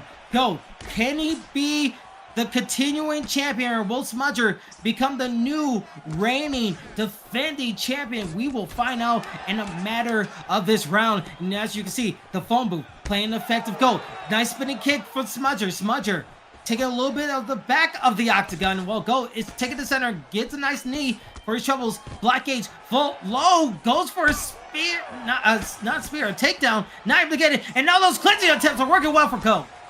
Yeah, whenever we're in the pocket, you see GOAT having a lot of success. I think Smudger, he needs to keep using the jab and then throw in the kicks. He keeps forgetting about the kicks, and I think that's detrimental to him. He's also kind of head hunting, and it's costing him because GOAT is having a lot of success when we're in the pocket. Yeah, and I feel like if he gets close enough, if we see Smudger duck down again, he might get hit with a knee or an uppercut. He can't be too predictable with that type of movement. As you see, jabs land out for both guys. A nice left hook. Oh, a nice right hook for his trouble too. Oh man, it's close. Tries to get the trip, not able to get the trip. This is very... Smudger has a chance here, Couch. Yeah, he's certainly not out of the fight. He's doing some good stuff. I'm not sure why he's grappling, to be completely honest with you. Maybe he feels comfortable. Maybe he's giving him more things to think about, because right now he is ducking under. He has his stamina low as we are approaching the halfway mark of the championship round. Go! Trying to find a way to get a head kick. Now to get a nice body shot will decrease his stamina. Go even further. You can see Smudger getting closer. He's trying to get that block gauge low. Maybe a double jab into a body will give him an avenue to get a rock against his opponent. Go, still pressing forward though. Yeah, he's been doing it all fight, keeping Smudger on his back foot and making it really hard for him to get his combinations off. Difficult, especially when you're in this brass tacks and you just don't want to make that fatal mistake, because one of them, especially with over 90 seconds left, that could be your championship down the drain. As we see here, GOAT. Oh, go ahead. Oh, no, I was just going to say, with the stamina low and the block gauge is running low, at this point, one mistake, one guy could be out quickly. The final minute is approaching. GOAT doing his best. Oh, trying to go for a right hook there to claim his out. Gets away from the clinch. Meanwhile, Smudger, the contender, fighting tooth and nail, trying to find his way back in, but not suffer in the trade. Goes for a left hook, not able to get it. Tries to go for a body shot. Good body shot from Smudger, but GOAT's coming in, climbing in. This is going to be panic here, Couch. Yeah, I mean, this is really chaotic for the last 15 seconds of the fight, and GOAT, having success, but running out of stamina. Oh, he rocks him. Oh my goodness! 1 second left. Oh my God! He doesn't get the knockout, but he gets the knockdown with the last couple of seconds with a leg kick landing, and maybe that's the one blow, the smoking gun that gives GOAT the title again and gets a second defense. Yeah, I mean, in a competitive round, that probably secured it, right? Because I think he did have a bit more success, but it was very competitive. Both guys landing their shots, but I think knocking him down in the last few seconds definitely should have secured that for him. Yeah, and as we see in the chat, everyone is saying what a great fight. Everything that we wanted for a championship fight. But let's give it to Bruce Buffer for the results of the championship. Ladies and gentlemen, after 5 rounds, we go to the judges' scorecards for a decision. I don't know why I'm scared. All 3 judges score the contest. 49-46. For the winner. 49-46. Decision and still the undisputed Congratulations to GOAT1099 and still your reigning, defending PlayStation 5 ESFL champion GOAT1099, who is now 5-0, but most importantly has 2 title defense on his ledger. So that means he is the #1 ranked guy for the actual title. So that is such a big result. Smudger, kudos to him. He fought his ass off to find a way to get back at GOAT. He had his moments, but GOAT proved to be too much for Smudger. Yeah, he definitely seemed to be too much, but Smudger was never fully out of it. You know, he kept the fight competitive the entire time, and I think he's going to come back strong in his next fight. Yeah, Smudger is back to the drawing board. He had his chance, but now he has to wait again. Because now, not only that GOAT is the top guy, Wavvy is coming. Romero is on the board. EdParker is back in the season. You have Dave, you have Papa Doc. All these killers are in the top of the division. And GOAT is looking like, yeah, I beat you, I'm undefeated, I beat you. Who else wants them? I am so excited to see what happens on the PlayStation side. It's going to be interesting to see on the next time we're here for another live PlayStation card. But Couch, how the hell was your first card? Because man, I think this was the best card that we had so far for the PlayStation. Yeah, I mean, what an intro for me into commentary. I mean, I come out here and it's just nonstop. I can't even keep up, but it's been awesome, man. What a great card. What a great fights. And yeah, I feel bad for the matchmakers too, because we talked about the judges, but I mean, with all these guys who got their dub today, it's going to be a lot of work for the matchmakers and a lot of good matchups that can be made. Yeah, and speaking of matchups, before we head on out, say our last remarks, we have to decide what is going to be fight of the night. And I feel like since it's your debut in the commentary booth, I'm going to leave it to you. What do you think is the fight of the night? Fight of the night? I mean, I think I got to go with the main event. That was just non-stop action. There were some other really close ones, but I think that one just really stood out. And the volume from both sides, it was just nonstop, and you never knew what was going to happen next because you got Michael Page shooting takedowns. It was great. Yeah, absolutely. So congratulations to the main event, GOAT and 1099 to NM Smudger for getting fight of the night for ESFL 168 all sold out. That has been such an amazing card, and you know we'll have to see what goes down. But another reminder that we will be here live every Sunday when we have the chance, because next week is another Xbox card. We have PlayStation and Xbox side, so if you ever want to join in these fights cards in the next couple of seasons, especially if we might have Undisputed, nudge, you definitely want to sign up and join the Discord, along with subscribing to our YouTube channel and following our Twitch, so you make sure you're up to date with everything ESFL. So without further ado, that has been ESFL 168. Any last remarks, Couch? Where can they find you if they want to find you on the social? Yeah, you guys could check me out at Couch Warrior Podcast on YouTube, at Couch Warrior Pod on Twitter. I do a lot of content on my channel, so you can check that out. But yeah, really hyped to be here. Thanks for everybody for watching and supporting ESFL. I mean, what a league, what a card. It's been great. Absolutely, and make sure you check out his content because he gives like the craziest breakdowns on every single fight that's happening around that mixed martial arts spot. So definitely check it out. And you can find me at KingHCK on Twitter and on Twitch, KingBKR316. I do a lot of games there too. But most importantly, stay here for ESFL because we got a lot of great things coming up for you guys. A lot of title fights, a lot of things, and who knows? Maybe we'll see more seasons of this caliber as well. So again, thank you to everyone in the back for helping us out. Thank you to all of you guys in the chat for participating, for getting your channel points in there. YouTube, you guys have been great as always. We thank you guys for being here. This has been Kingsley. That has been Kels. Thank you to everyone in the production as well. Feckett, you're the man. Thank you guys for attending another ESFL Fight Night. We will see you guys next time. Peace out and goodbye.